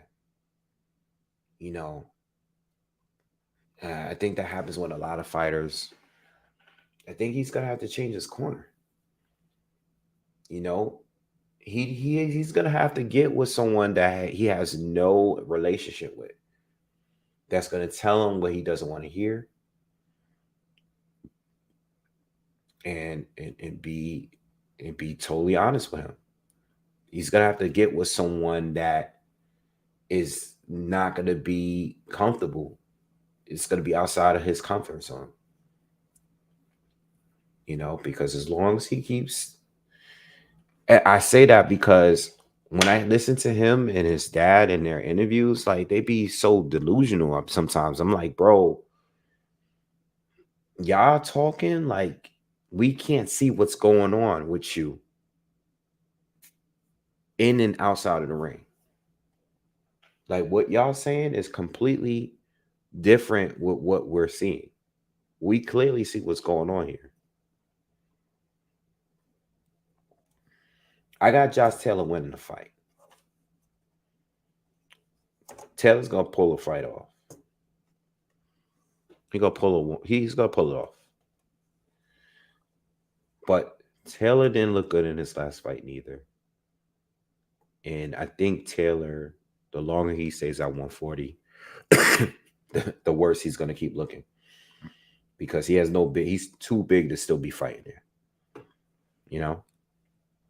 He needs to go up to 147. He's gonna keep draining himself. And now he's coming off of a layoff. He's coming off of an injury. He's coming off of a layoff. He's coming off a fight that most people didn't think he won. He's 32 years old and he's still trying to squeeze down at 140. Teal might get, excuse me, Teal might get lucky and pull it off.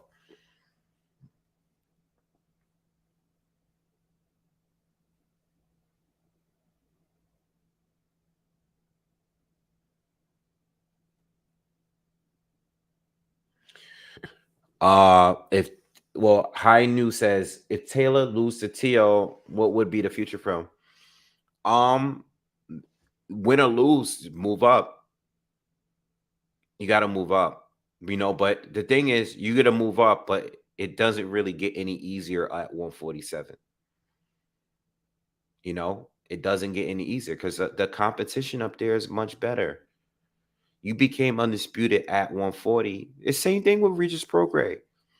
There's a reason why Regis Prograis does not want to go to welterweight. Because they know that the competition up there is tougher. It's different. Taylor, let's just say he didn't even have the Jack Catterall fight, right? You became undisputed. And I still feel that at least 5 or 6 guys might be better than you at 147. That's how tough 147 is. 147 is that tough. Like, you might be undisputed at 140, but 147 is different.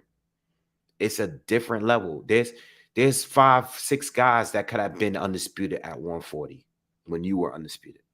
If they have fought the same people, if they could have cut it down that much, That's why Regis Prograis, as much as I like him, and he's definitely he's one of my favorite fighters, and he's my favorite fighter at 140. As good as he is different at 147. You're not a big dude. Yes, you have punching power, but everybody you gotta be fighting has punching power. At 147, and they're bigger than you. So Taylor, he's good. But if you ask me who would win if he were to move up to 147 right now, if he moves up to 147 right now, does he beat? He doesn't beat Spence and Bud. I don't think he beats Ortiz. I don't think he beats Boots. Like off the bat, I don't think he beats the 4 of those guys right there. Does he beat Butayev? Maybe. Maybe. Does he beat Stanionis? Maybe. But I'm not sure. I wouldn't be surprised if those guys beat him.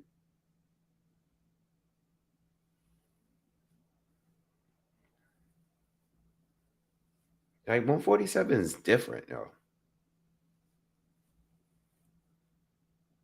Same thing with Jose Ramirez. He was unified at 140.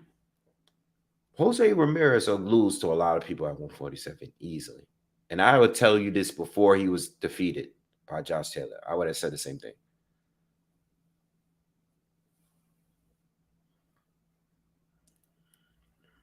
Just my opinion, though. Obviously, they would actually have to fight. But we're sitting here talking about whether or not he can beat Tio. Tio is not ever proven at 140, in my opinion. I was thinking about Ugas. I think Josh can beat Ugas, and I don't or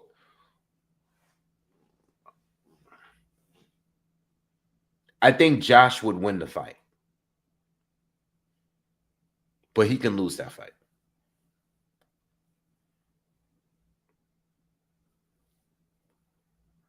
You know,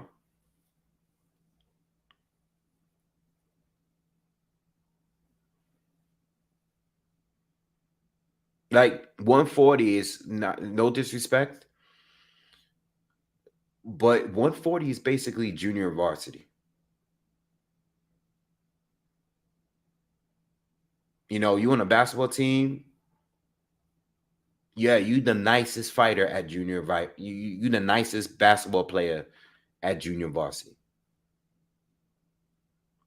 You show up on varsity practice day, and you just the average person on the team. You're not even starting. Junior varsity, you better than everybody. Varsity, you're just you coming off the bench.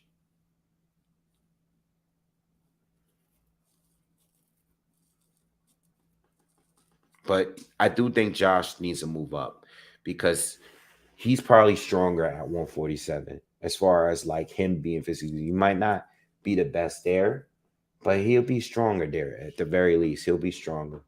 You know, I'm very concerned about the Teofimo Lopez fight because Teo know what they're doing. They didn't take that Regis Prograis fight, but they know what they're doing. They know how to match make, and they know that Josh probably is draining himself to still make the weight. He's been inactive. He's coming off of injury now, and he didn't look good in his last fight. So that's the better option. You know, it's probably the better option for him. All right, guys, I'm gonna get on out of here, man. It was real. I had a good time. Always have a good time. I love to jump on these smaller cards. I love it. You know, it's not a lot of people on YouTube tonight, but always a pleasure to just talk boxing and cover these smaller cards. All right. But I'm gonna get on out of here. Please, if you're new, subscribe to the channel, smash the like button, share the video, follow me on social media, on all that, Twitter. And I'm out. I'll see you guys tomorrow. Peace.